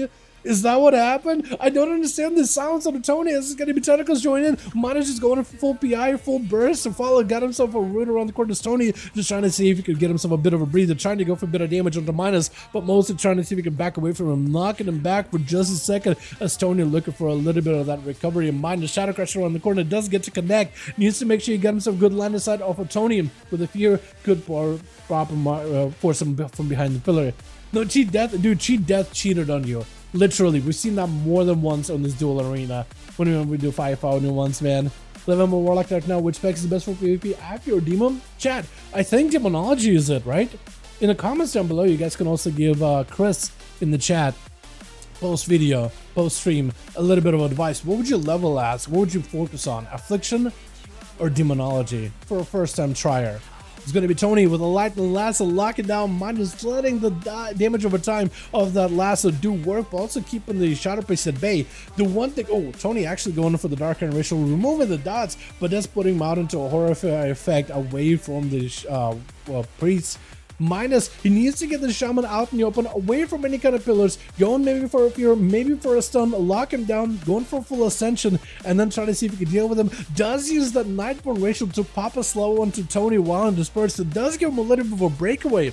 Not the craziest Rachel, but it can be useful at times. Fade for a second, try to see if he can dive away from any kind of interrupts. He's going to be able to go for that Shadow Frost cast. Big damage on Tony. Tony trying to see if he can return the favor with big zaps. Fear to follow, got himself a Siphon. Minus could go for big damage right now. Tony actually under a ton of pressure, does not kill the Siphon, so it could be pretty bad for him health-wise. Minus needs to make a play right now. This is a perfect opportunity. As long as he gets a juke to cast, he'll be A-okay. Tony does end up trying to go for a kick, doesn't quite connect. Minus is the opportunity to finish this here. I feel like Minus just needs to get those spikes out as soon as possible. He needs to just focus on once he got a cast, once he got a juke in the kick, because the spike cast is actually Shadow Frost damage. You get interrupted on like a Mind Blast, you can still hit him with a spike. Nothing can stop you. So if you get interrupted on Shadow, you can still spike enemy, and that does a ton of damage. It's going to be a grounding shot up for a second to stun and trying to see if it can avoid some of those damage. Stun onto Minus, but he's more playing defensive than anything. Could activate Vampiric Embrace to give him a little bit of that recovery, a little bit of that survivability. That's going to be a must-be in this situation. Tony got himself a Siphon, attacking him, attaching to him, just draining him, reducing some of the healing. And honestly, for Minus playing around the Siphon, out in front of the Siphon, might be a good idea. Does get to a cast, Mind Spike Insanity, needs to get a couple of those casts in, grounding totem for a second. Tony trying to see if he can divert a lot of the shadow damage onto the totem. Minus is able to go for a fear. Mind Spike Insanity, Void Showing, does get interrupted. Something to follow, has a trick in his purse available, is going to use it. And Tony does have a tentacle on him. If you can keep him out in front of the tentacle, that's going to just add extra pressure onto the Shaman. Shaman, but he's looking for that quick reheal. Minus is kind of lowish on cooldowns, but he does play into those short CDs, so obviously there's a chance here. Tony removing all of those dots off him and put himself out in a horrified situation. Silence for just a second. Minus does get himself some defenses going back up. Vampiric Embrace could be crucial here. Needs to use it as soon as possible. That's how I fear for Tony. Is going to use it right then and there. Tony breaking out of it with a Tremor, pre-Tremor ahead of time, which is perfect for him, keeping himself out in front of the Siphon, trying to see if he can go for a juke. Minus does get interrupted on the Spike, but it's going to be a Sunder to follow. Greater Fate for just a second into a Shadow Crush, but it looks like Tony does end up fighting through the Shadow Brace, does end up extinguishing that life out of him as best as possible. Up next is going to be, by the looks of it, Tildrum. Was Children another one of those? No, Children was not one of those shielded paladins. He is one of those, are you still shielded? No, oh wait, no, yes you are. I was gonna say, big damage on the Children. Whoa, whoa, whoa, whoa, whoa, my goodness, Children just walked in, slammed the full damage into the Shaman, didn't really even give him much of a breather. Zario switching specs here, actually, playing out into the Frost, able to slow down Children quite well, actually, with the Ring of Fire. Children does have Hand of Freedom, but only once in a while, so against the Frost Mage, might actually be in a bit of a tight spot, using the Hand of Freedom really early, trying to see if he can get himself a little bit of cover away from Zario. It's gonna be just be spell stolen. Wait a second, there's actually no way to approach it. Does have Shimmer. There goes the big Spell Warden, immune to all magic damage for 10 seconds, but does put a forbearance on him. Stun to Zario, has a trinket. That's going to be all the time as well. Zario better be careful. He's playing with fire right now. Got himself flurries, big roots onto Children.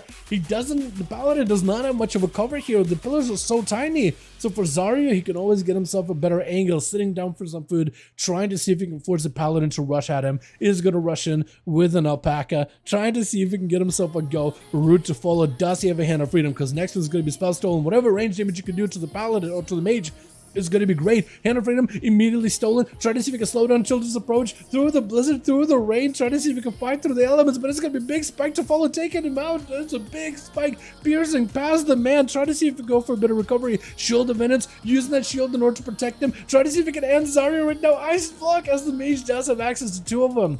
Big immunity out of the Mage for Children. This is an opportunity to at least recover a bit of health. I don't know if they have a wall available. Shield of Vengeance was just used. Stun onto Zario. Looks like he doesn't play into normal blink. Actually, he does play Shimmer. Mad damage. Does have himself the all the time breath to follow. Children with a trinket. Polymorph. That Shimmer does hit for your position. Big spike into Children. Has himself a big lay on hands. Final defensive before his big immunity. As it's going to be Zario. Could take opportunity right now. Children does not have access to bubble. If you just do just enough damage right now, you'll be in a great situation. Knocking it back. Does recover a little bit of health. Zario just needs a little bit more damage. Frostbolt Spike, the Spike do enough here? Needs just enough damage. Oh my god, Tildra just got himself so much counter pressure from a distance. That Spike was brutal, but Tildra barely surviving this one, and it looks like Anto might be giving you a little bit of an honor duel. He's at least giving you a chance to recover. You're sitting down, picking up a bit of food. Perfect. Anto giving you proper honor duel as Tildra's walking into this one with a shield of vengeance, maybe a wall, but only a blessing of protection. The bubble, no, not blessing of protection, bubble, divine shield left. Is it divine shield? I always call it bubble. I don't even know what the actual original name is anymore. Stun into Anton does go in for the wall, and this one playing out the sword and board retribution. Not a tank, not a healer, just a sword and board red with a slightly different playstyle. I imagine does give you a little bit more armor and a little bit more block chance, but also maybe some more different types of damage and also more auto attack swings, which I think benefits a Crusader Strike playstyle. Actually, big hammers all around him, able to do quite a lot of damage to Children. When his second bubble does come out, this is when Children wants to see if he can maybe turn around this pressure, trying to go for a final reckoning around the corner, but doesn't quite connect. Got himself just a little bit extra damage, but looks like Anton does end up swiping him out. Got a Crusader of his own roll in, and is able to put in pressure to the Paladin, force a bubble, and stay alive, keeping up to his own cooldowns for now. Kiosko is up next, trying to see if he can maybe force some of those cooldowns out of Anton. Opening it strong as the Paladin charges in, got himself quite a bit of damage, looking to get himself lots of resources right now. Got himself a bit of a shielding, manic bandage for Kiosko, right next to the embers, but they're barely reaching you. They're not even touching you. That was actually so close. If you were any closer, that could have been bad. Bubble immediately for Anto, trying to see if he can end Kiosko right now, or if anything, at least force out a turtle shell out of him. Maybe in a bit of a tight spot. Anto may be looking at some healing. Got himself Hand of Freedom to keep the traps off of his back. Plenty of damage, shield of Vengeance to follow. Kiosko may just have to go for a turtle shell right now. Got himself the fortification of a bear to give him a bit more health to work with. Does give him just enough to live this. Anta is going to want to have to look for his own healing. I don't know if you have Crusade anytime soon. but it might be rough. Kiosk can get you trapped up around the pillar.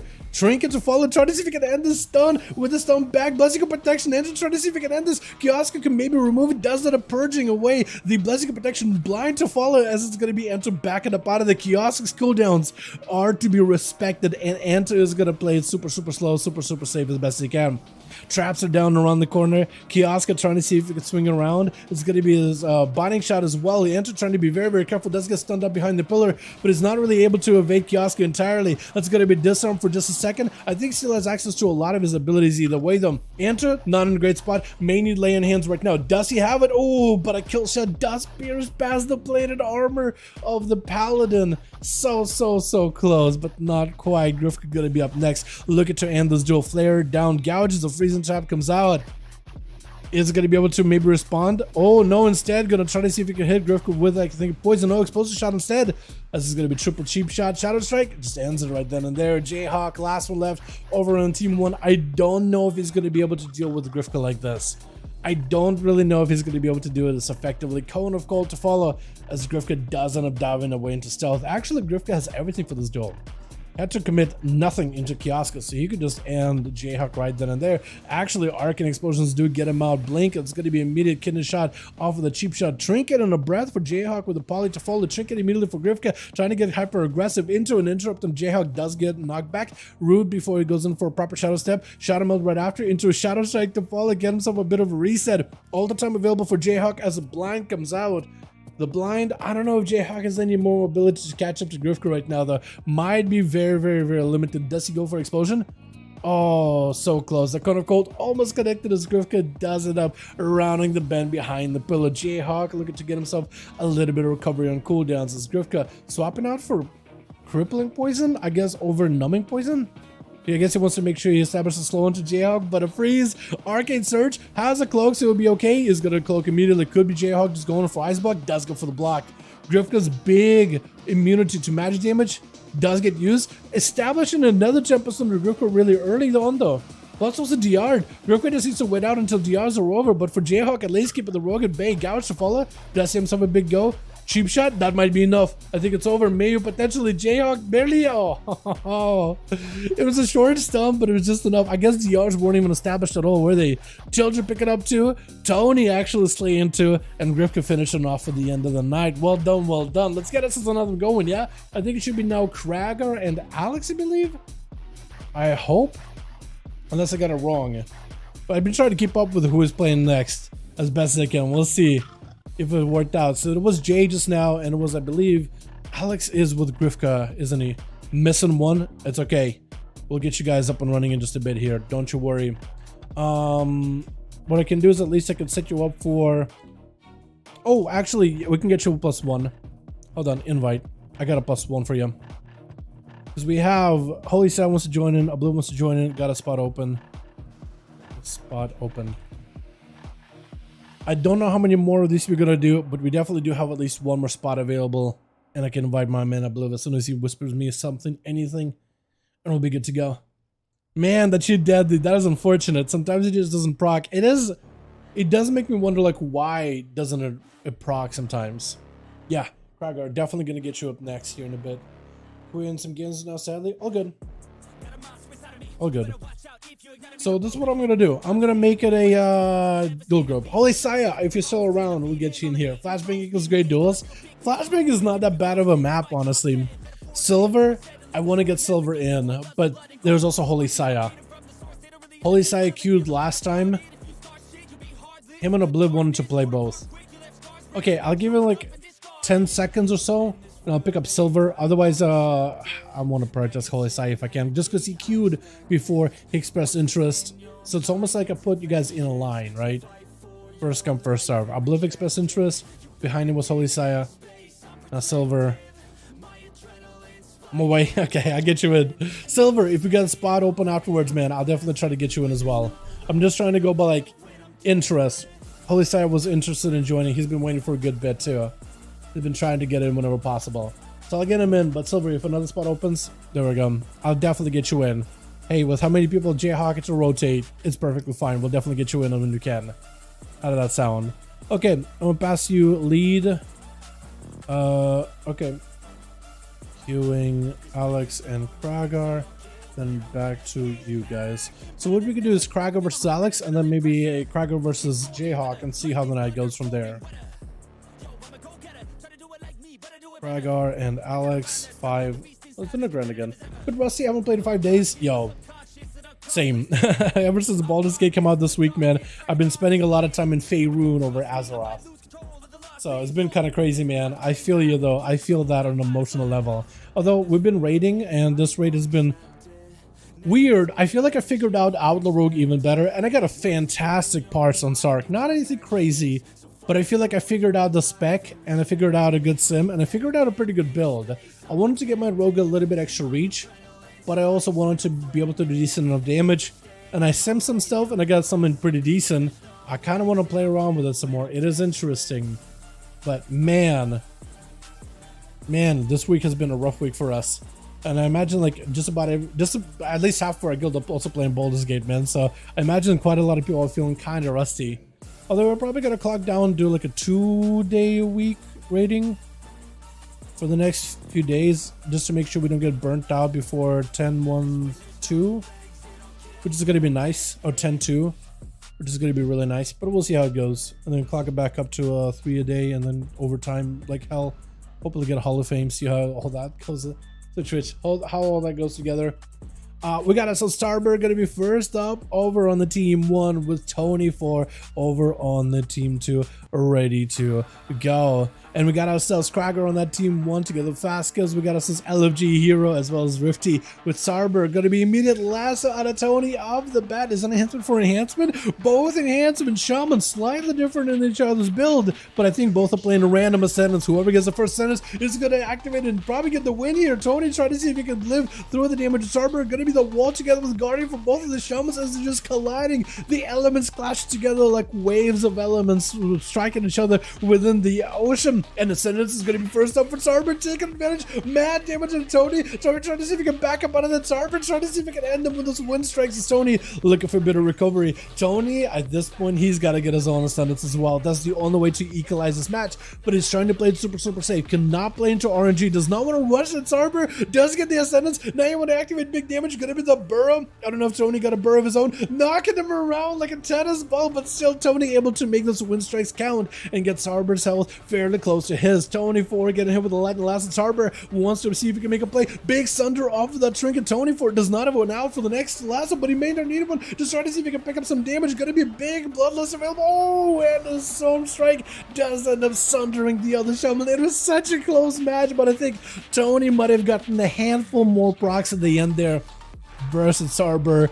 It looked like it was gonna go towards Starbor, the Orc Shaman, but the Dwarf Shaman, the Dark Iron, heart of a mountain, picked up a kill. The Fastkills gonna be up next, got himself a succubus swinging around the corner, is gonna get a CC onto Tony, gonna erupt all the fell flames around him. Portals are open, got himself full Infernal. Tony's gonna take a lot of damage as Fastkills got himself perfect spot available into a Darklet join in. Tony knows he doesn't want to fight out in the open. Soul ripped out of his body, lightning lasso to Fastkills, does go for the trinket. As long as you're line deciding the Darklet, you may be okay. But Tony is not in a great spot. Mortal Cold Cast Bolt maybe can disrupt it. One bolt, second bolt active. Oh my god, it's just already midair, leaving his fingertips and just chasing after the Shaman, looking to consume, devour him from the inside and out, just burning him, scorching him, sending him to oblivion hell. As Fastkills trying to get himself a much better angle here. Bloodlust available for Tony, wants to, and praying for that Ascendance. Will the elements aid him right now? Right now, you need the elements to help you. Big dots are up. Fastkills going for yet another Casbolt. Tony's just gonna get smacked up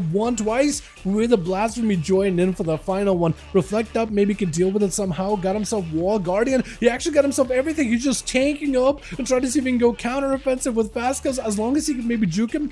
Fastkills does get the juke, does get the damage. Big Ascendance up for Tony. Wants to see if he can end this right now. Knock back into Fastkills. Wind strikes blasting him, lashing him with the winds, with the power of the air elements. The thunder strikes clapping over at Fastkills as it does steal the soul out of the Shaman. Quick interrupt for just a second. Casebolt is going to be brutal. Does have grounding totem. If you can time the grounding totem at the right time, you might be in a good spot. Big gateway. Tony trying to see if he can reconnect with Fastkills. Does he go for the interrupt? Has himself potential tremor. No more tremor. Actually, never mind. Wait, tremor is kind of next to the totem though, so never mind. Maybe not in a bad spot. Second BCC, last second. Trinkets out of it. Darklight joins in. Are you going to be okay? Trying to go for big bloodlust, looking for a bit of a solo kill. Burrow down. Could maybe pop back up with Fastkills. Maybe potentially does get himself at least away from the Darklight for just a second. Better be careful. Gonna be Fastkills with no help whatsoever. Tony, no help either. Fastkills only got a shield to keep himself alive. Tony trying to see if he closes the gap. Second BCC needs to stop him. Wait, oh my god. Wait a second. Fastkills I think may have turned this around. Mortical. Oh my god. The succubus swinging around does end up being captured. The Shaman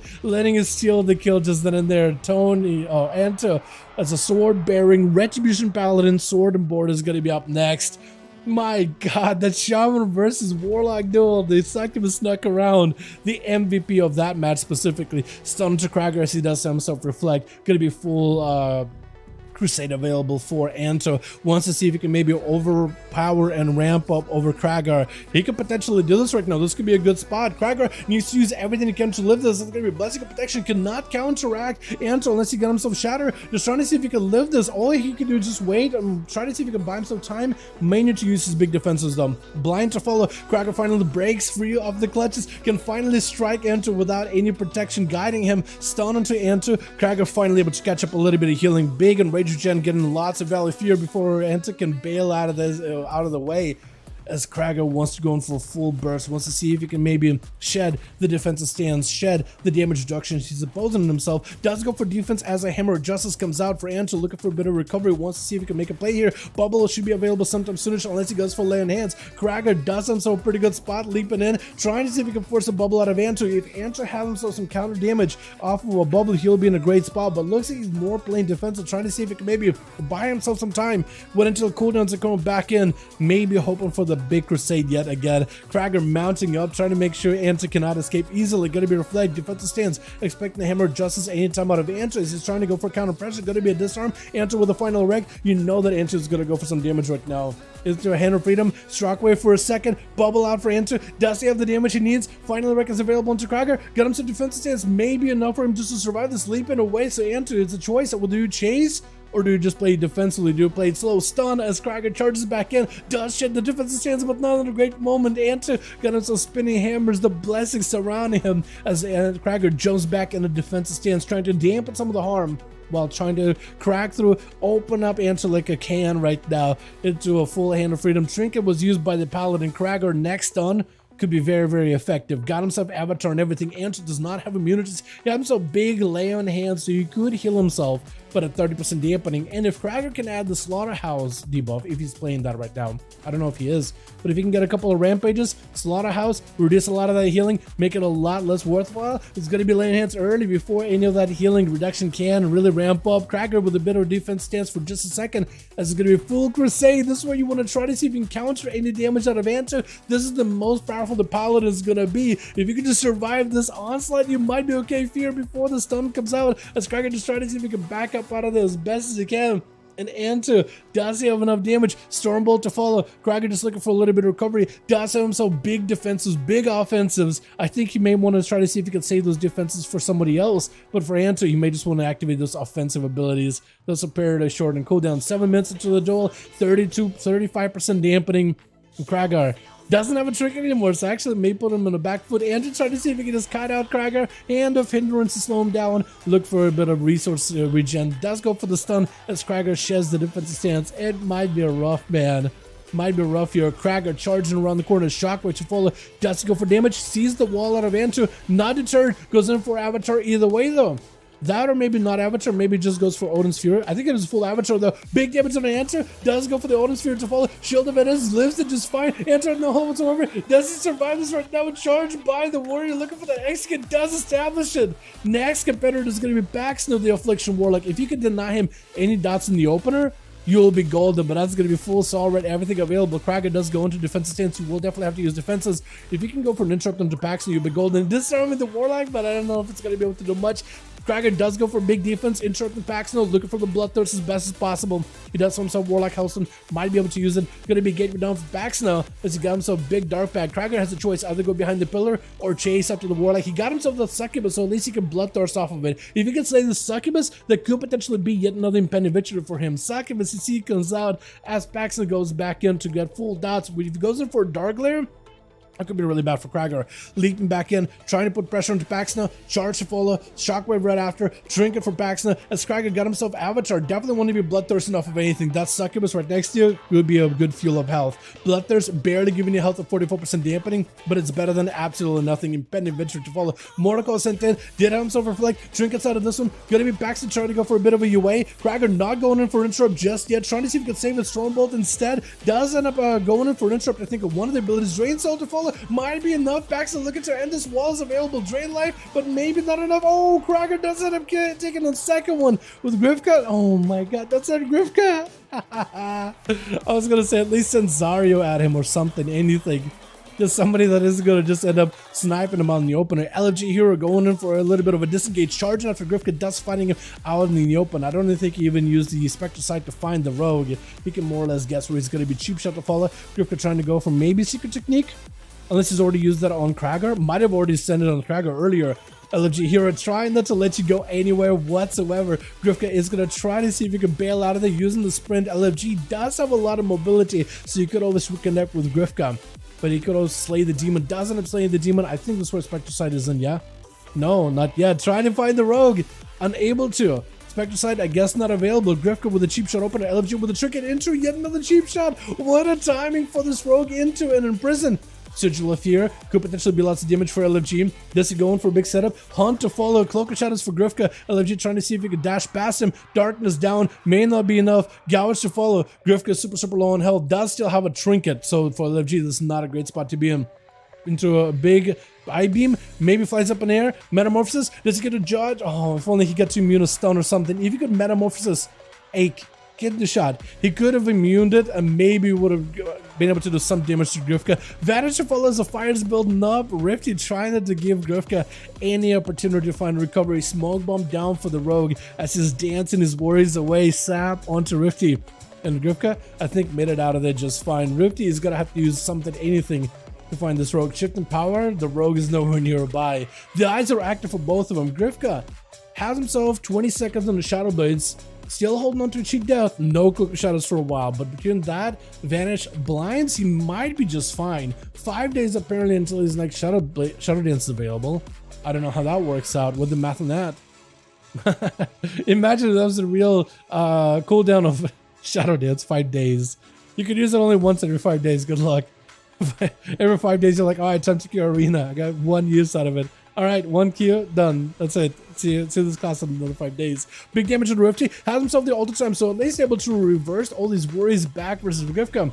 As a rogue could get Cloak of Shadows back with a Vanish, and there it is. Has himself Shadow Strike, banking on the Cloak of Shadows right now. Rifty trying to give himself a little bit of survivability. Grifka with a cloak. There's going to be big shit down off of Rifty. Does he break that ice block in order to catch up to Grifka? He does. Phoenix Flames getting sent in. Grifka trying to get himself a Shadow Melt, but it's going to be dots burning him either way though. Going to go for a Warlock Hellstone. Shadow Strike onto Rifty. Does he have any way to get the rogue off his back? Blind right after. Still getting burned up. Trinket to follow for Rifty. Does he have a breath maybe? I don't know if he's got a blink for this or anything. Might be in a bad spot. Grifka trying to see if he can back up out of there. Rifty looks like doesn't have much health to work with either. Goes in for an Invis. Unless he can pick up eyes or something, I don't think there's any way he can get the rogue out randomly. Unless he ends up walking on top of him. Random Nova, random shift in power. Maybe that could work. But man, Rifty though is in a tight spot. Blink is all he's really got. If he can blink the rogue stun, he'll be in a great spot. Got himself a shield, sapped by the rogue. I think that's about all you can do. Breath and CC is going to be imperative here. Blink. Does he go for breath? Alter time? Wait, maybe? Hold on. Oh, no. Before he could alter Grifka's fate. He sealed his fate before he could alter it. My goodness, that was so close. Grifka does pick up 3. Cragar does pick up 2, though. My man, well done. All right, let's get ourselves maybe one more. I don't know how many more we're going to go for, but definitely want to see if we can get Cragar and Jayhawk up next. If we can do them, then I think we'll be solid. That's a lot of duels tonight, chat. I'm loving it. 180? Yo, catching up with the NA easily. Rusty is my middle name. That's how I feel every day. I feel you on that. I feel that on an emotional level. Done 25 pulse infusion of that. Yo, how bad was it? Team ready still? Let me see if Jayhawk's team is still ready or if they're gone. because it's about that time. Может быть, мы сейчас, потому что последнее будет meetup for him. Да.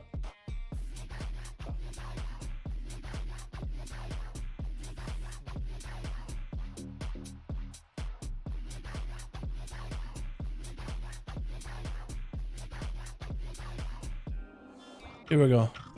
Perfect. I think I typed it right. I think we're good in that spot. Hey man, what's up, Plumbus? Hey, my guy. Glad I was able to help you with your stealthy thing. It turns out it's a gem.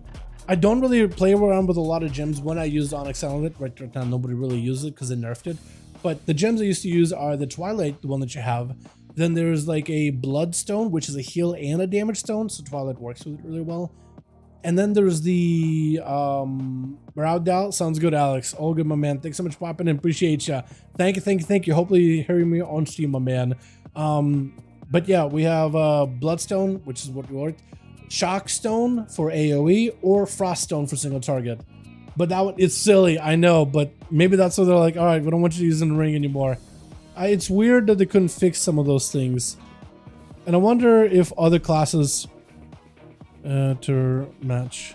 I wonder if other classes also had like similar experiences, like, I don't know, Pharaohs in PvP or something.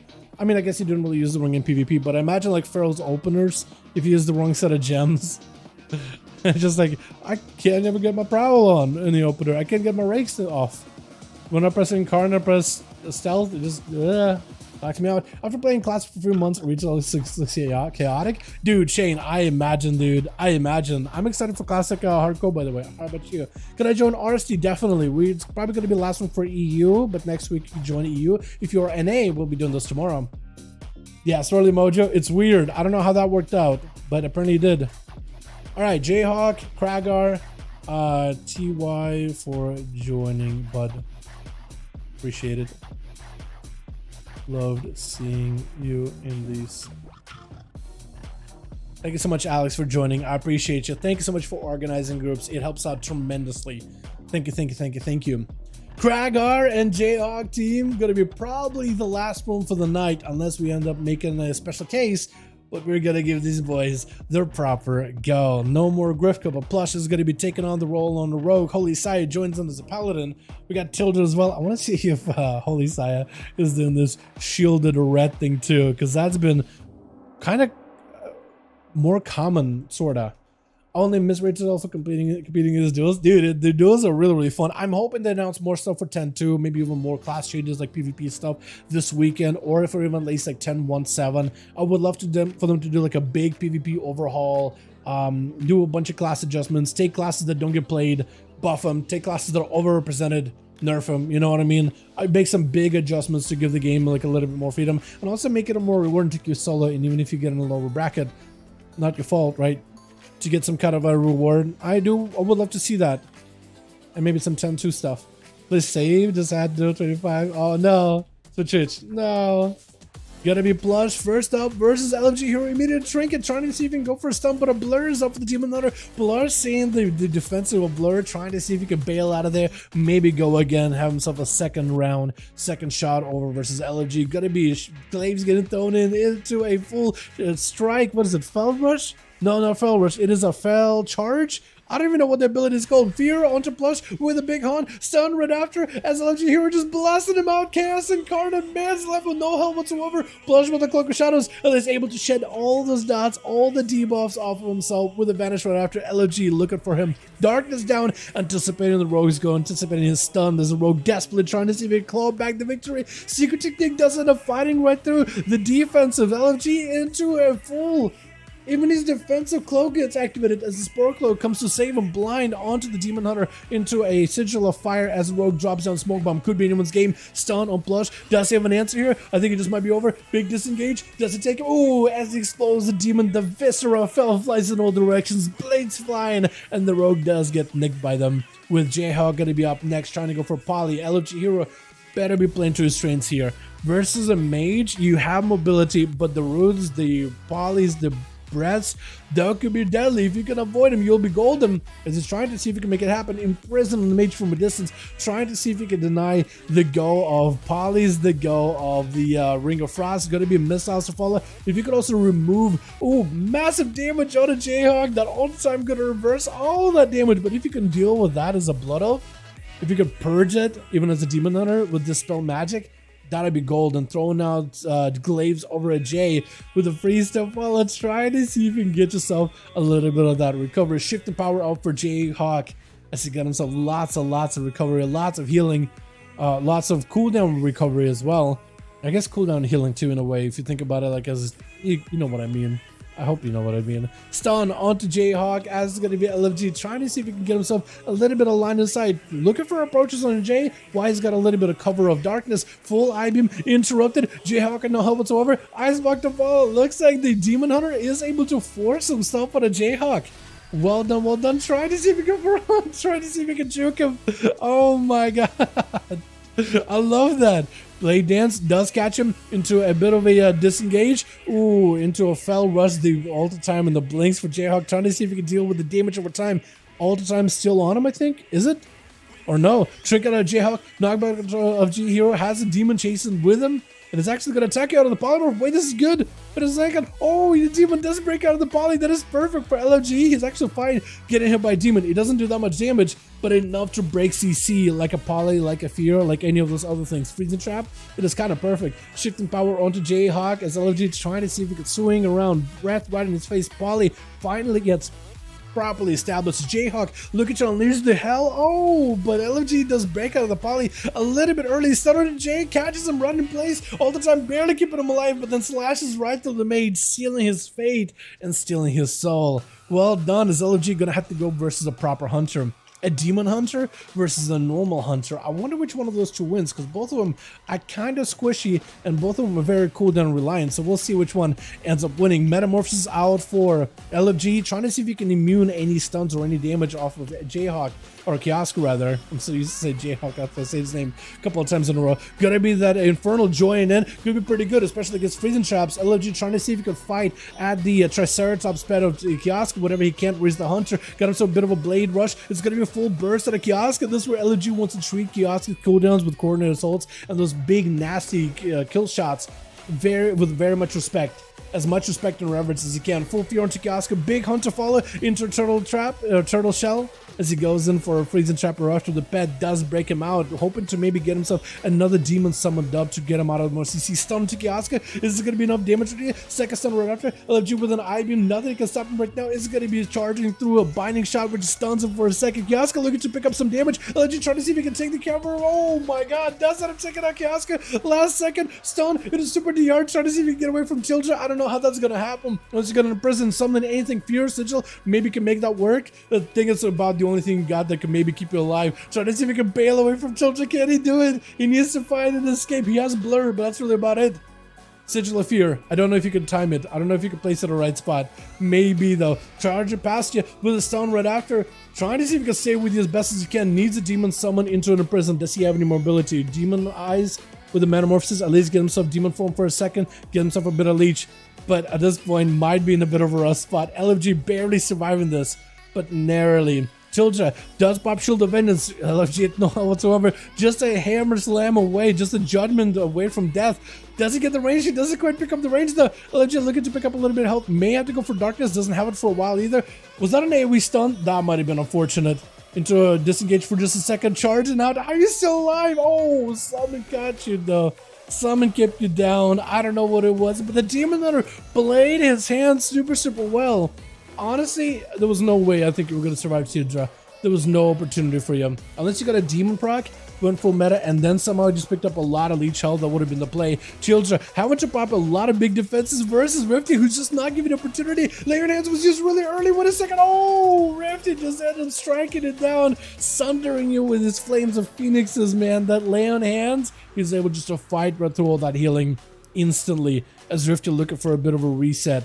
Goes in for an Aviz, breath, Holy Side is not letting you catch up any kind of survivability. It's going to be the Ice Bug before he can go for a full cauterize. Holy Side got himself lots of damage, Lots of the Crusade action. If Rifty can somehow control the Crusade a bit, he'll be in a great spot, because right now, this is the most strongest the Paladin is going to be. While Crusade is active, knockback, try to go for a poly. The hammers are going to get you down, though. It's going to be massive slams. Rifty has nothing left, and Holy does end up stealing the kill, taking him out, taking him for the game. He got himself Arizona, Archimon, as well as Cragar. Last one's left over on team 2. Wait, you actually look like Archimon. Wait a second, that looks so good. Wait a second, that looks insane. This guy actually is like a Draenei looking like Archimon. It looks like Cragar's waiting for Archimon. I guess it's supposed to be his turn next, yeah? Man's literally looking like Archimon.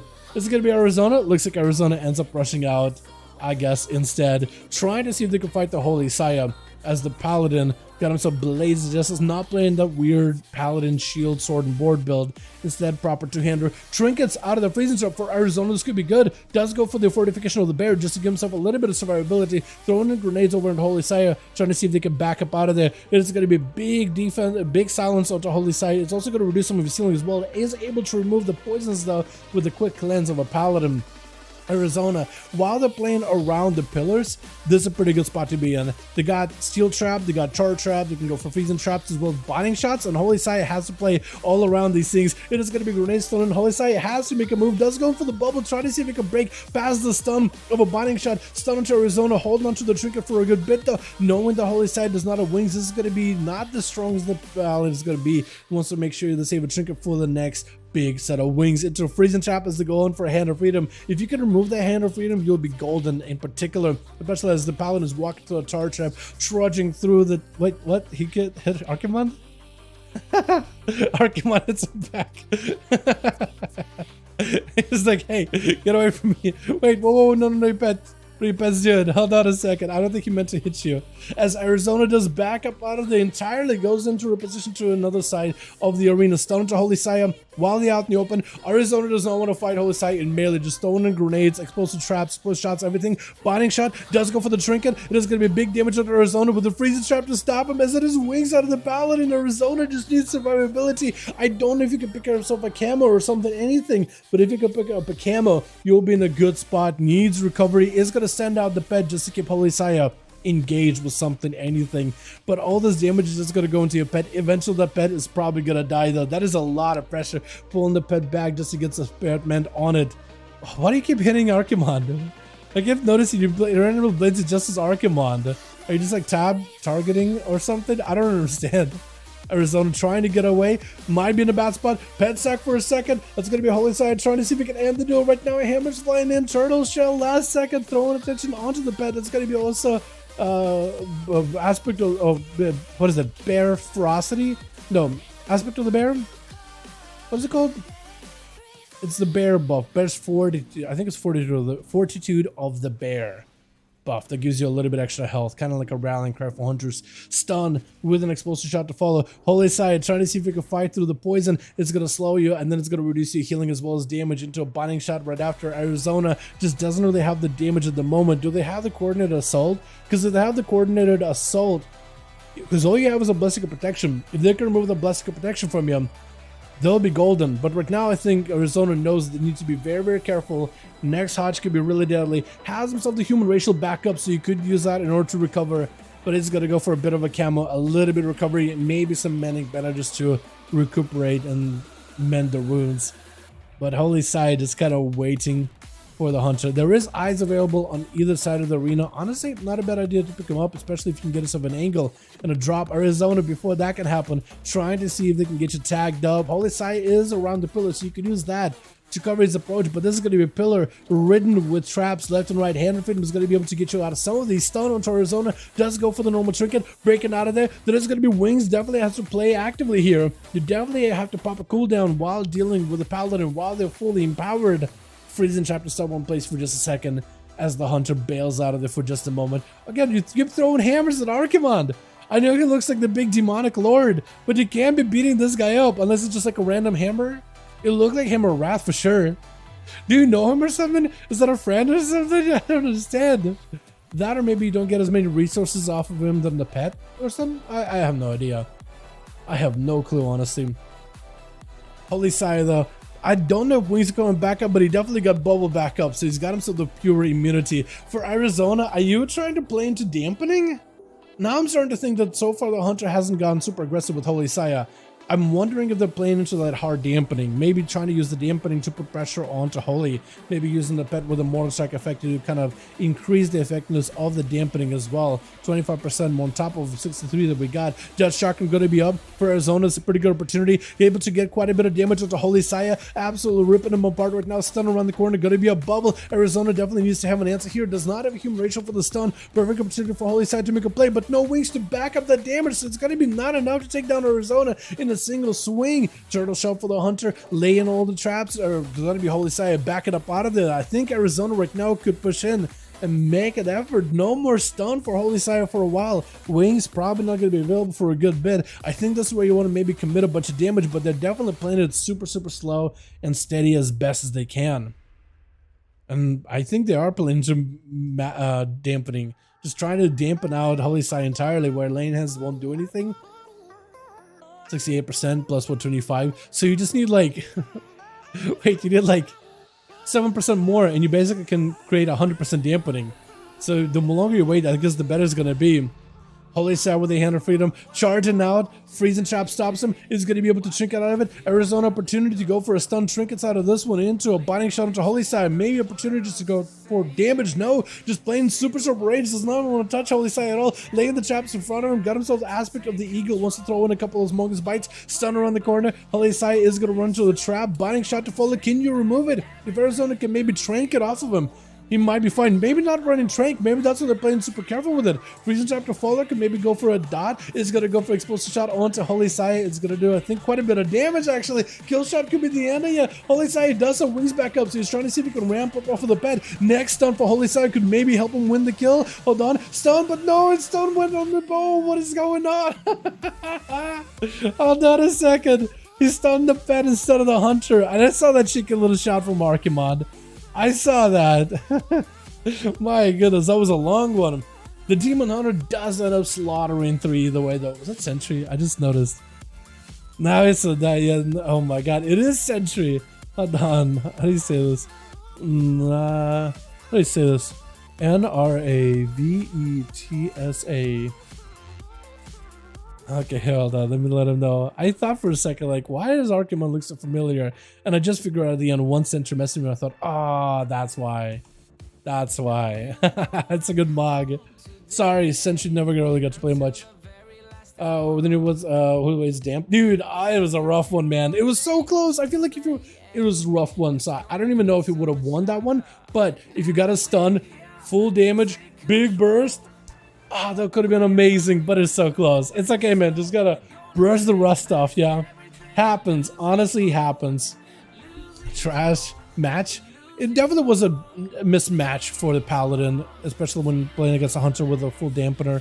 That was a rough one, but man, it was good either way. I had a fun, man. I enjoyed it either way. I think we're done for the night. I think. Go.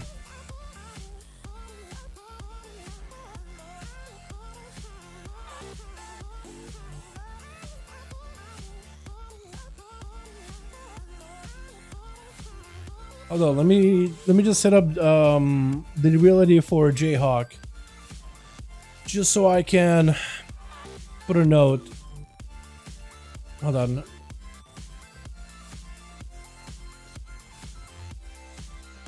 Smiley face. I had smiley face when it's a homie, just so I can remember. Alright, boys, we're done for the night. So we're done? I think we're done. Yeah, tomorrow we're coming back tomorrow. Tomorrow, sometimes I catch myself saying dumbest things ever. Tomorrow we're coming back tomorrow. Of course, tomorrow. Yo, tomorrow, seriously, coming back, NA duels, slamming it, just like we did with the EU. These were a ton of fun. Thank you, boys, so much for joining me tonight. I hope you guys enjoyed. I am hoping we get to see some more class changes out of Blizz, man. They can't be leaving us high and dry for 10-1-7. Not a lot of changes. Come on, man. The meta could be a little bit different for, what is it? Meta could be a little bit different overall for the PvP. You know what I mean? Plus mythic, plus meta. Come on, man. The nerf fire mage and nerf shadow priest, but like you gotta buff some of the other classes. Give us an opportunity to shine some more. You know what I mean? Come on, time to get busted. Do you need red buffs? Come on. You know what we really need? Rogue buffs. Give them another vanish for, don't you? That's the boss we really need. But no, seriously, thank you guys so much for coming by. You guys are beautiful. Thanks so much for watching. You guys are awesome. See you tomorrow for duels. Otherwise, I'll catch you next stream, alrighty? Alright, you guys have yourself a good one. Hit me up on Discord if you got anything at all. Tomorrow, bring your friends for NA duels. I'll see you guys next time. Alrighty, peace.